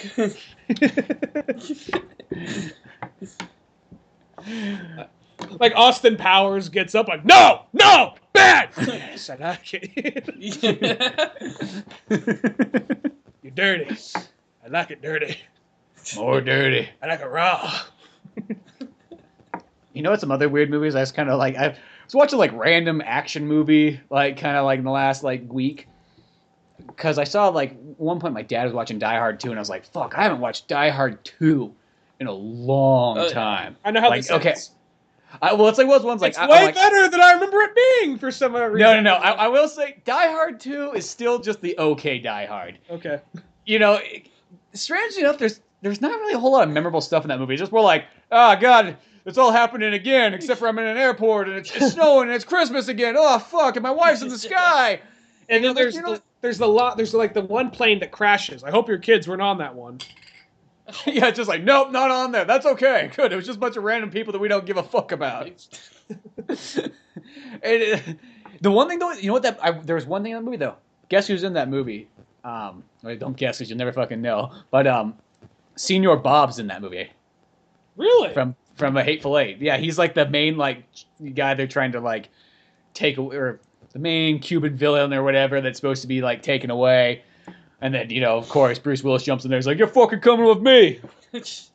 I could see that being one of those things like Quentin Tarantino's like, you know what? He's my favorite character actor. He's only been in like a handful of made-for-TV movies and a lot of Broadway. But my favorite role he was ever in is my favorite, not everyone else's, my favorite, Die Hard 2. You know? So I could see, because he always has like weird tastes like that. So I could totally see him make it. I mean, that guy probably, if he heard this, like, fuck you. I've been working for how long? He's probably in a bunch of shit. It's like, you probably look like, oh, he's that guy? You know? Yeah, exactly. Don't bring up Die Hard 2 again. Just please do. Well, it's not like, okay, here's the thing about Die Hard 2. It's not a bad movie at all. It's by no means a bad one. It's just, compared to the other ones, it's just mediocre. It's like, it's fun. It's worth watching. It's not one of those movies where I'll say, like, I'll never watch that one again. No, I'll probably watch it again in about another 7 years once I forgot, like, what it was about. Yeah. It's like, better remember their than Die Hard planes and 5. stuff. It's better than just Die Hard referring 5. to actor there. I will say, I think I actually like Die Hard 5 more than I like Die Hard 2. Yes. Really? Yeah. As I said, after that second watch of Die Hard 5, I don't know what it was. Like, everything clicked, and I was like, it's, you know, once again, it's not a totally amazing movie, but it was way better than my movie theater. My movie theater experience was just bad. I don't know why. I just was like, man, this is a crappy Die Hard. What the fuck happened to this franchise? And then watching it again, I was like, no, it's actually pretty good. It's got good action scenes in it. It's, you know, I will say the father-son thing, sometimes that gets a little bit kind of, that's like kind of parts like, Dad, fuck you, Dad. I'm your father. You gotta fucking listen to me. Fuck you, Dad. Like, yeah, well, I'm not going anywhere, huh? Where am I gonna go? I'm in fucking Russia. Fuck you, Dad. Let's just agree to disagree, because You just need to watch it again though, because remember we were all in that same boat at one point, and then I watched it again. But Die Hard 2 is just one of those ones where it's like, you know, compared to Die Hard 1, 3, and 4, just it's not up to those ones par. One's just the best ever. I don't know. My favorite one's still 3. Really? I do like 1 a lot though too. Like it's 3. These are all really close. It's 3, 1, and then 4. Like I actually think 4 is a really good one too. And even though I know some people don't care for that one, but I'm with you on that. It's like on number 1 they have so many mess ups, like different shirts, you know, like one point he's wearing shoes, one point he isn't, just little things like that. Oh yeah, the little things like that. Yeah. In Die Hard 4, he has there's little like editing mess ups. Apparently 1. 1. Okay, I didn't maybe see it again. I know that's like where Kern was. Bruce Willis was kind of being a little bit more difficult in his career, because Kevin Smith says we got along fine on that, but the director Len Wiseman in number 4. that was having the worst time of his life. So I'm like, whatever, you know, I had a good time with them. So then when he actually worked as a director, he's like, oh no, when you should have listened. Yeah, exactly. But I actually want to say, because we were talking about Tarantino a little bit ago, I heard that one thing like about like. I was talking to this one friend of mine, and the guy, he's a good guy, but he was a little drunk, and he was kind of talking out his ass a little bit, but he said, like, he read this one article about Pulp Fiction, and there's this big, like, stink on Pulp Fiction about, like, you know what, it is a well-written movie, and it is entertaining, but that's a big problem, because that movie really has horrible messages, and things that, like, one of those kind of things where you look at where they looked way too hard into it, and really just negative. They just try to pick it apart, but it's like one of those things where it's like, I understand that like it's like there's some controversial shit in the movie, but one of those things where it's like, this does not help this particular cause, so for that reason this movie is bad. But you know, they talked about like one thing was like, what was it? It was just like, I literally, like me and like one other person, because my friend who's saying this, he's a good guy, but he was a little drunk and he was seeing Reddit, it made me kind of think, and then me and this other guy were like, no, fuck that. That's a bunch of fucking bullshit. Fuck that. You know? And we were like, here's 5 reasons you're wrong off the top of our fucking head. But anyway, like the article said something to the effect of like, there was like the part where Marcellus gets fucked by Zed and Maynard or whatever his name is. And then Bruce Willis comes back. He says, "What that whole thing is about is it's their sense of homophobia which unites mortal enemies." It's like, no, I don't think it's a sense of homophobia. I think it's a sense of being defiled against your will and then probably about to be killed. I'm pretty sure it's something like that, you know? Yeah, because there in a sense, there's nothing gay about that scene. If that makes any sense, you know what I mean? It is literally that's just full on rape.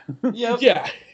And then there's another. He mentioned another aspect of it where it was like, my friend the friend that said this. He's a good guy and he's a smart guy. I don't know why he thought this after reading the article. Smart, not that smart, but you know. well, regarding this thing, I was just kind of like, what the fuck are you talking about? But then there's another thing, just kind of like how it's very, very racist. Like, all right, well, he says the N-word a lot in the movie, but yeah, no, beyond that, like how even though Marcellus Wallace is in charge, he has to rely on Vincent and Butch to do jobs for him, two strong leading white males. Like he also has Samuel L. Jackson as Jules, who is basically the smartest character of the movie, the most badass character of the movie, and ultimately says the moral of the movie at the end, and it's his decision that ultimately makes that movie all come together at the end, you know? Exactly. Yeah. And so sometimes you just get some of these articles. I don't know. There's something I want to talk about for a while, but it's always kind of slid by. Sometimes you get some of these people who just kind of they look at one little thing and they try way too hard to be PC about all this bullshit. I hate those fucking people. I just want to slap them with their fucking heads. Seriously.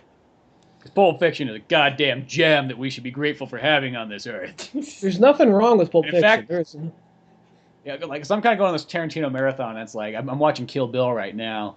And then I want to go back and watch Pulp Fiction, because that was one of those movies, too. I haven't seen that one in a long time either. But it was one of those movies I watched so many times since I was, a kid. That, I don't know what it is. There comes a point that once you see a movie so many times, the next thing you know, you're like, oh, fuck, it's been years since I saw that last. Yeah. I don't know how that sort of happens. You reach that point, I'm just going to watch it in my head. I'm not doing nothing right now. Oh, I think that's what happens. Is you see the scenes in your head. It's like Spaceballs. That was one of those movies. I actually just watched that, a month ago. Or I watched it when Star Wars came out. Yeah. And I hadn't seen that movie in probably 8+ years or something like that. But I could quote that movie like nobody's business, because I used to watch it every day when I'd come home from school. And it's just sometimes those movies, it's I feel like you see them so much and you keep talking about them all the time and all that stuff that next thing you know, you feel like you sort of watched them, but you didn't actually watch it in a long time. Mm-hmm. So I'm I can't wait to go back and watch Reservoir Dogs and watch Pulp Fiction again. And the ones I've seen recently, I've seen Django recently, and I've seen Death Proof and Inglourious Bastards pretty recent. So that's mostly whenever I go on my movie marathons, I just always pick what's been the longest. Die Hard 2 since I've seen.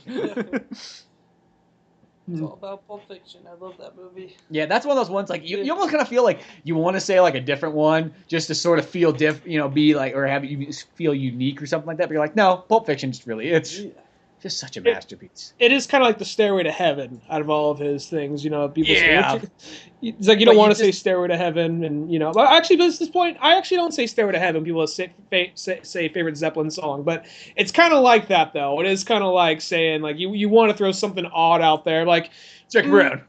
Yeah, you want to throw something odd, but none of them are as good as Pulp Fiction. All those movies are great, but Pulp Fiction is the only one is just flat out perfect. There's nothing wrong with that movie.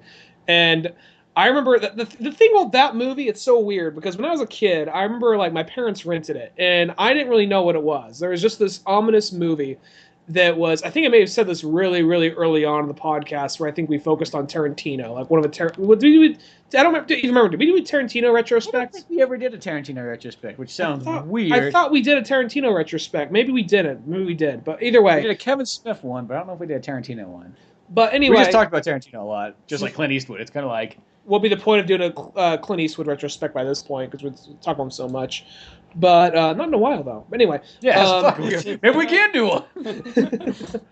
But there was one where, what was I saying? Oh, right, yeah. So when I was a kid, you'd see, your parents watching this movie. Ryan, you can't watch this movie. And, I just remember random images, Tim Roth and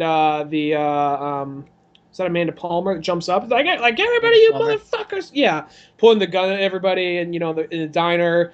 Then like Mia being all drugged out with vomit pouring out of the side of her mouth. Like, what happened to her? Ryan, you can't watch the fucking movie. Go to your room. Okay, So my parents really nice, but it's like one of those things. So just give him the fucking Mario doll. Just go in his fucking room and leave it alone. So but then I'm just like, I wonder what that fucking movie is. And then one day when I saw Kill Bill, loved Kill Bill. Then I kind of started looking. I want to see what this other shit this guy's done. Then I just go out. Well, I know people say Pulp Fiction's his best, so I just go out and buy Pulp Fiction just on a whim. I'm like, oh fuck, this is that movie. Whenever I always like that when you see a movie and like everything starts to connect. That was like when you showed or you told me you're like, oh dude, get the big hit. You'll fucking love this movie. And now I'm watching. I'm like, oh dude, I fucking have seen parts of this movie before. Like, and you're like, I've been trying to figure out what the hell this movie was for a long time, and then now I know now what it is. Mm-hmm. And yeah, Pulp Fiction, I remember when that came out, the way that I saw it originally is it was probably on like HBO or one of the movie channels. And then as a kid, a lot of times I'd just be sitting there and just like turn on stuff and like, and just watch them. And that's where I just discovered a lot of those kind of like rated R movies that like you probably should have been watching, but since it was on the TV, it's almost like nobody knows what the hell you're watching. Your third parent.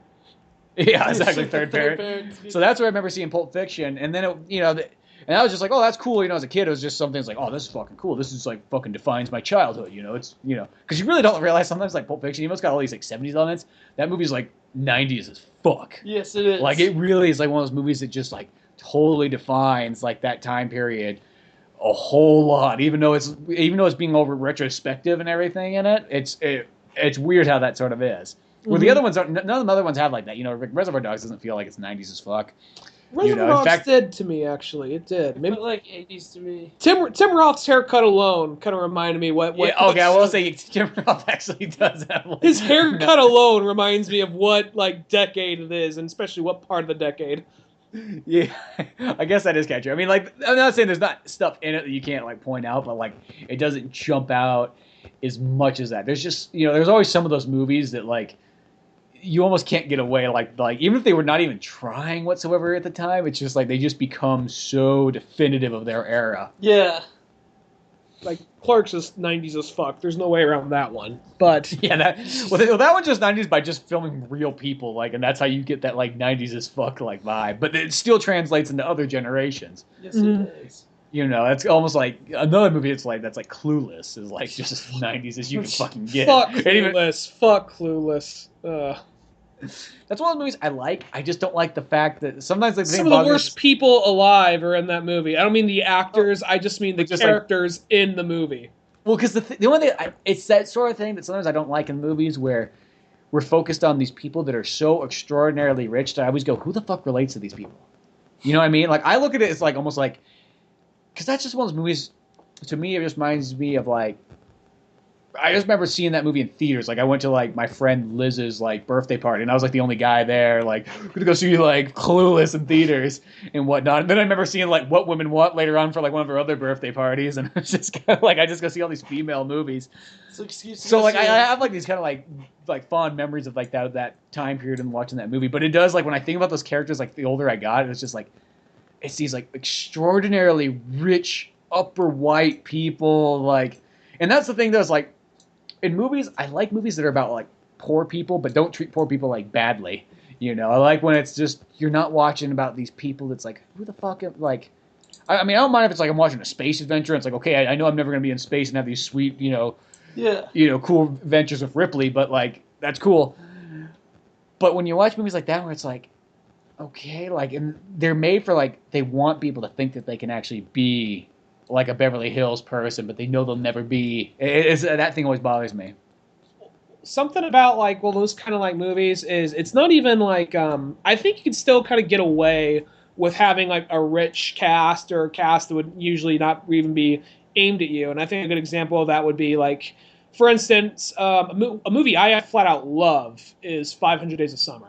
I know a lot of people are like, pussy, but I love that movie. And there's the thing about that movie though is. It is. I think it's in. I don't remember where it's at. I think it's New York, but they're clearly well off. Upper middle class. People living like in these nice apartments, but it's not really a big part of the movie. It just happens to kind of be there, and it's not really focusing so much on that. It's literally just focusing enough on the characters and what's going on with them. Where something like Clueless, it is all seems so kind of like, I mean, because I think that the characters themselves, the way they're written, the way they act in 500 Days of Summer, is accurate enough to real life to where you don't really see that, okay, they're well off, and we don't really have to focus on like, you don't get that whole like classist thing. Where something like Clueless, I think you kind of do. You know what I mean? Yeah, you almost sort of get it without like it even being like explained. Because really, like the poor kid in that movie, and who knows how poor he is? He probably just looks more poor. There's like the stoner kid with the long hair, is like the skateboarder, who's supposed to be like, "Hey, poor kid, relate." And you're like, oh, is that all I got to relate to in this movie? Yeah, because you know what? Poor people are drug addicts and ride skateboards. One that's actually one of the most classist. I wanted to bring it up on the podcast after Christmas because we talked about it briefly. But one of the most classist movies ever, Home Alone. Yes. Oh yeah. Well, that's another one too because you like they're like so rich, like fucking Chicagoite people. And that one, see, because to me, like, okay, this is just goes in like a John Hughes thing. It's like when you look at the Breakfast Club, who the fuck do you relate to? Pretty much anyone. Okay, well, I relate to if anything. You're gonna say Bender. I knew you're gonna go Bender because he's poor and like I mean I don't have like abusive father thing or anything like that like he does. I'm actually like Scott, just kind of like, come on, Spencer, just like at the dinner table. Here's some fucking dinner. Just slams your. I know your dad. I'm having so much trouble. Puts a cigarette out on his arm. So it's smoke up, Spencer. Like, smoke up. Merry Christmas. Smoke up, Johnny. But so like it's like so there's kind of like your relatable one there. But once again, like sometimes like that's my only problem though is like even though I like Breakfast Club and don't get me wrong, Bender's like he's just my favorite character in there because I like he's actor wise it's like he steals the fucking show. But it's that sort of thing. It's like whenever they put the poor person, they're always the fucking like broken family druggies, and like sometimes I just always kind of go like, what the hell? What's up with that? You know? Yeah. Mm-hmm. Of course, always it's never like the rich people are always just like fucking like strung out. And they're always have like abusive families, or sometimes whenever they do, then it's always kind of like, yeah, life is bad. You got an Audi instead of a BMW. Like one of those things. Well, I think the best. Oh, go ahead, Sam. Best way. I was gonna say like Wolves of Wall Street. That was the best way to portray rich people. Well, see, because I like that because it's like it's saying, hey, this guy started off as like he started off just like us, and I mean, you know what I mean? Like he's a regular Joe. He was poor. He worked. I mean, obviously he went to school and all that stuff. So I guess he wasn't like the poorest of the poor. But you know, he wasn't like he wasn't born into that. Let's just say that. You know, not like Clueless. You're living in a fucking mansion. And she's like driving like a pink like lifted like. Isn't like a pink lifted Jeep and then like runs over like someone's mailbox like and just keeps on driving. Yeah, just some $30,000 in the 90s like fucking fully loaded vehicle. Which things like that. I think it's just that's why I always related so much to movies like Clerks and Office Space because they're just I like regular people, but they're not portrayed bad. There's nothing like they're not portraying these people as like they're horrible, evil, like ooh, poor people kind of like view. But something I wanted to mention about Home Alone though is just like I didn't realize I still like I'm not like totally like shitting on that movie because I grew up with that movie and it's a holiday classic and all that. But while watching it though, I just kind of realized how shitty that whole family is. All right, Kevin's a little kid, so whatever. He's a little kid. He does what he does. But then, like, the mom, she's not, I mean, it's not really even like the mom's that bad to, like, her son or her family or anything. But when they get over to, like, Paris, she's like, look, I really got to get on the plane right now. It's dead. I understand. It's like, I understand it's a big deal, but you got to hurry up and get back. But everybody they talk to is portrayed as, like, look, what the fuck want me to do? I can't do nothing about it. My kid is by himself. I don't fucking know. I just work here. I get paid $3.50 an hour. Like. Why the fuck do you expect me to care? And then, like, they call the cops, like, hey, what's up? Yeah, well, we sent a cop by, nothing there. What you want us to do? I don't know. Hang up. And then, like, I don't know there. Then they go to call the kid. Like, I'm surprised. Like, I mean, realistically, I know they're trying to come up. I'm not trying to like down Chris Columbus. No, it's not even Chris Columbus. It's who wrote it's John Hughes. Is that John Hughes? Yeah. It's John Hughes and Chris Columbus directs it, I think though. Yeah, John Hughes I think produced it and wrote it, and Chris Columbus directed it. But Yeah, so I love John Hughes. Don't get me wrong, but then he goes, and I don't think they're trying to make any of these statements, but it's just the way it looks. I'm not trying to say the movie is totally classist. I think it just kind of came off that way. But anyway, and then there's literally a lady on the phone, and she's like, "Excuse me, American coming through, grabs the phone from the lady, hangs up. She'll call you back, hangs up. She's like, no, I understand. I don't speak French, but I gotta call my son, whatever, It happens 2 or 3 times.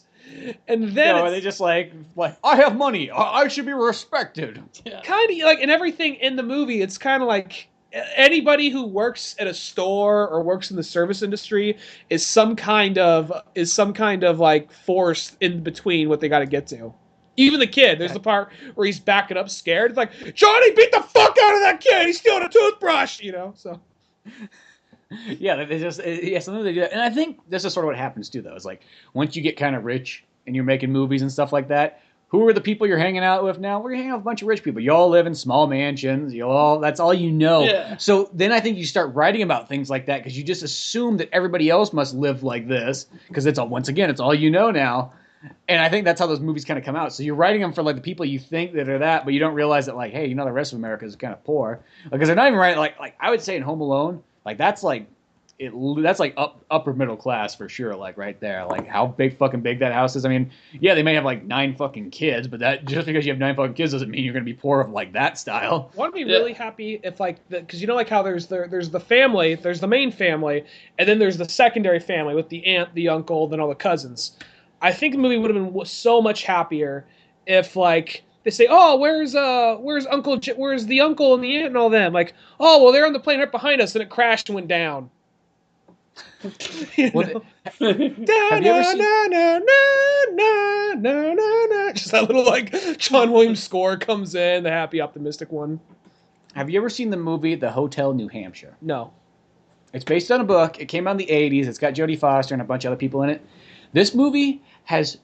It's a good movie, but it's got the weirdest mix of stuff in it. The movie goes between having extraordinarily dark scenes, but it's almost sold as a comedy at the same time too. I mean, it literally will be one of those ones that'll be they have jokes in it they had this dog that everybody loved, and the dog would always fart all the time and stuff. And at the very end, when the dog finally passes away, they get him stuffed, so he's sitting there. Then they also have another joke though in the movie where the grandparents die and they get them stuff too, and they just put them in the closet. Now here's the other. Now in this same movie that's got a bunch of kind of funny, wacky jokes in it, there's also a very dark rape scene in it. Huh. Where Jodie Foster gets raped by 10 guys, when she's in high school. There's also part 2 where it's about this big family. It's oh, we're a big family and we do all kinds of different things, and we go on a not they don't go on an adventure, but just kind of it goes a total drama where it progresses through their life of the things they did, the ups and downs and so on. There's another part 2 where the son and the mother, they're oh, we're going to go take a trip to Paris, and then they sell the scene off as well, they took a trip to Paris and the plane crashed down the ocean. They both died along with everybody else, and then it passes back on. Then it goes to comedy again. It's so weird, and it's as I said, it's one of the movies you should check it out because I've never seen another movie that had that same up and down vibes. Where I guess here's something that's close is something like Click, but this one is way more it's not Click Click was one of those movies where it was all kind of lighthearted and funny, and then it starts off it lasts 5 minutes. The last 5 minutes it gets it just flips a switch, and it's not even super ultra dark. I wouldn't say 5 minutes. I would say it's the last act of the movies is kind of when it starts to get there's a handful of scenes. It's comical. Where, I'm fat. No. Oh, she married the Speedo guy. No. My kid's fat. No. Then it's just kind of wait, my dad's dead. My dad's dead. What? What happened? There's that, and then there's more 1 or 2 more little funny bits oh, I'm at the wedding, I don't know what's going on, blah, blah, blah, blah, blah. And then him dying out in the street. So it's there's 2 really, really sad spots in that whole movie, which is just kind of I mean, it's not one of those horrible Adam Sandler movies. I think it's actually a good movie. It's just not. I actually think it's probably one of his best ones in the 2000s. Oh, yeah. If you had to say the later day Adam Sandler movies, that's almost one of the better ones. Yeah. Yeah, it's totally one of the best ones there. But that's kind of about my best example of a movie that's similar. I know that one's got more comedy in it than this one, but Well, this one, as I said, it's like it's weird because it can go from just being like totally like, hey, I'm watching a good old, and the movie's not even like rated R or anything like that too. It's just like just watching a good old, it almost feels like a John Hughes movie, almost kind of like The Great Outdoors or something like that kind of humor. And then all of a sudden you just get to these dark scenes and you're like, the fuck. What's going on? Why are you messing with my emotions? Maybe it was like something where originally it was meant to be like a darker, like maybe not even a comedy, like a dramedy. But then they say, this is too fucking dark. You know what? Well, we already that rape scene was pretty expensive, so we're keeping that. So let's just throw in some really more just obscure, just random humor. Well, the weird thing too, it's like in other movies where like that like the rape scene or something like that might have like traumatically affected the character later on. It's like, no, I kind of learned from that. Like, don't go like when there's a bunch of men together, they get all rapey. What if it's just like it's like 80s mentality? It's just like a bunch of like old like fat guys that are balding in suits. They're just kind of like throwing a gangbang. Why? It's fucking hot. Like, well, I mean, it's like I don't know if that we should. You got the girl from Taxi Driver. I want to see a gangbang. Make it PG-13. Yeah, we got to sell this to kids now. Yeah. It's a family movie, goddammit. Gotta get something for everybody, and that's for me. Yeah. I will say probably like if you look at the movie, it's almost like the target audience. It's a family movie that you would literally take everybody family from like movie with a gangbang. Little Billy at age 8 to like Grandpa at age 92 could all go see this movie together. It's so weird. If you come out, I actually have it on DVD. You'll have to like check it out. Like at some point, the kid like there's going to be at least several points where the kid has to turn to the parents like, "Mom, Dad, what's going on?" Yeah, nothing. Yeah, it's so weird. It's a hug party. They're just all hugging. It's a hug party. And I'll say this: okay, the movie's PG-13, but I think it's only PG-13 because it was re-rated because it must have been PG at the time. Oh god. Because it's a like a 1984 or 5 movie or something like that, so it's before PG-13. When the ratings were questionable and. Well, just because they just didn't know what to do. It's like, well, there's no swearing in it to justify a rated R, no nudity. I guess it's PG. What's rape categories on there? I don't know. I mean, my kid saw the dog rape a cat the other day. Well, I guess if he saw that, he must be fine with seeing real rape. Maybe it's half a point. Yeah, I'll go with half a point. Okay, there's no violence in it, and no, well, is rape considered violence? No, it's considered rape. Just a bunch of old men sitting there trying to justify rating a movie. Oh, just pass me some Coke. All right. Well, it's kind of like I love like when you see the Canadian ratings on movies compared to like the American one. Like the American one, they'll like like nowadays especially they'll describe it's like there's there's like animated violence, comic mischief. There was a part where somebody smokes a cigarette. There was a dog that loses his leg. It's like all this stuff's described in there, and the Canadian one's like, yeah, mild violence. It's just like that's it, or like like some language, and like that's all it says. Canadian PG. It's just like scary. If you're the Matrix. It's just Matrix. I want to say is like they're PG-13. Yeah, well, it's one of those ones when you see a movie rated R in Canada, it's like, oh, that's must be serious. Yeah, let's go watch it. Because there's a lot of rated R movies that like they're just PG-13. Like I think something like Matrix is probably not rated R in Canada. I think I heard. I mean, this could be a total lie, but I think I heard. Whatchamacallit? I didn't see the movie or read the book, but the 50 Shades of Grey thing, that's apparently rated like PG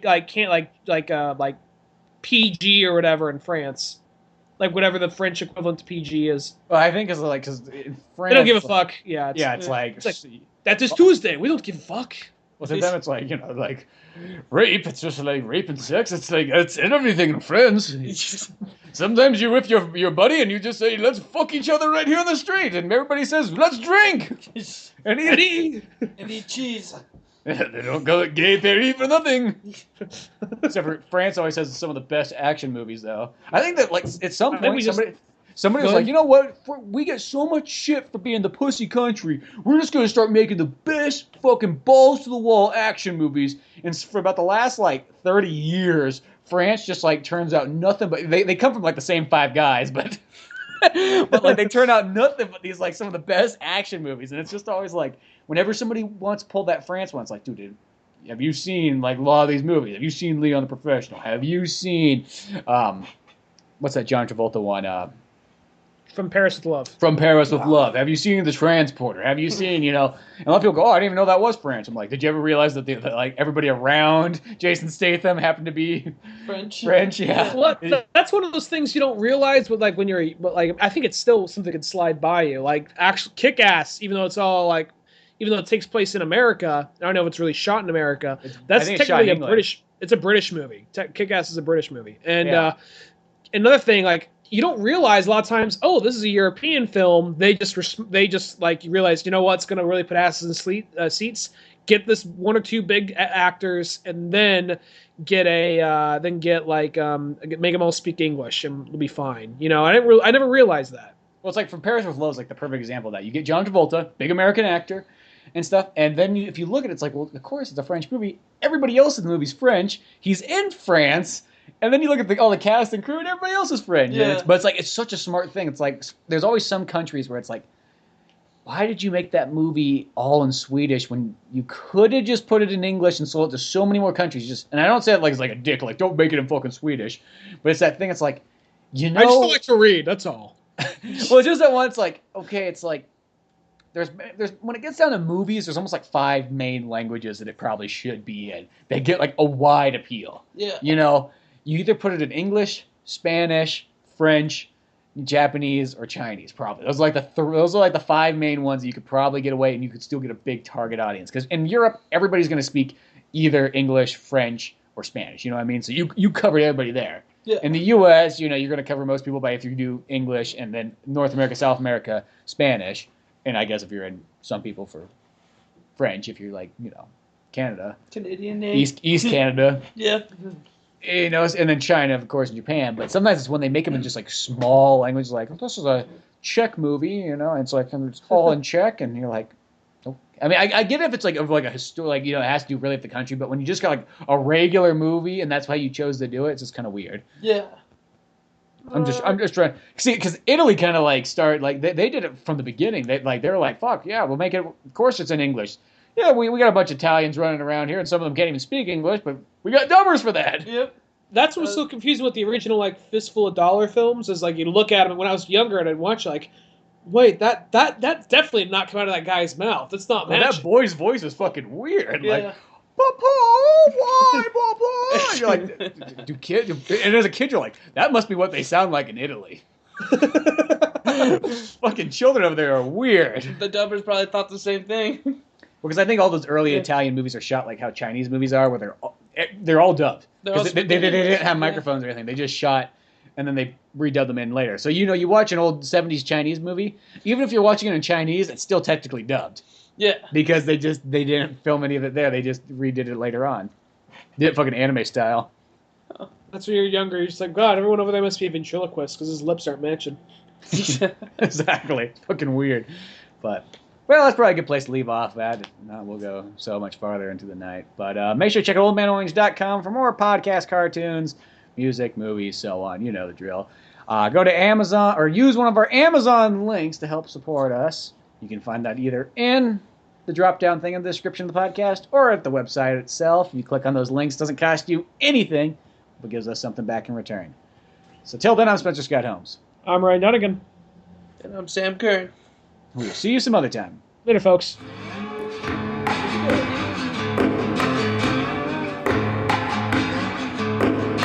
Thanks for listening to the Old Man Orange podcast. Check out our website at oldmanorange.com for even more podcasts, cartoons, videos, music, and more. Send us an email at oldmanorangepodcast@yahoo.com. Be sure to subscribe, share, rate, and review us on iTunes, Podomatic, or any of the other fine sites we might be located. If you want to help out even more, click on the Amazon or GameStop links on our webpage before you make any purchases there. It won't cost you a penny, but it sends us a little something our way. Thanks again, and tune in next week for more Old Man Orange Podcast.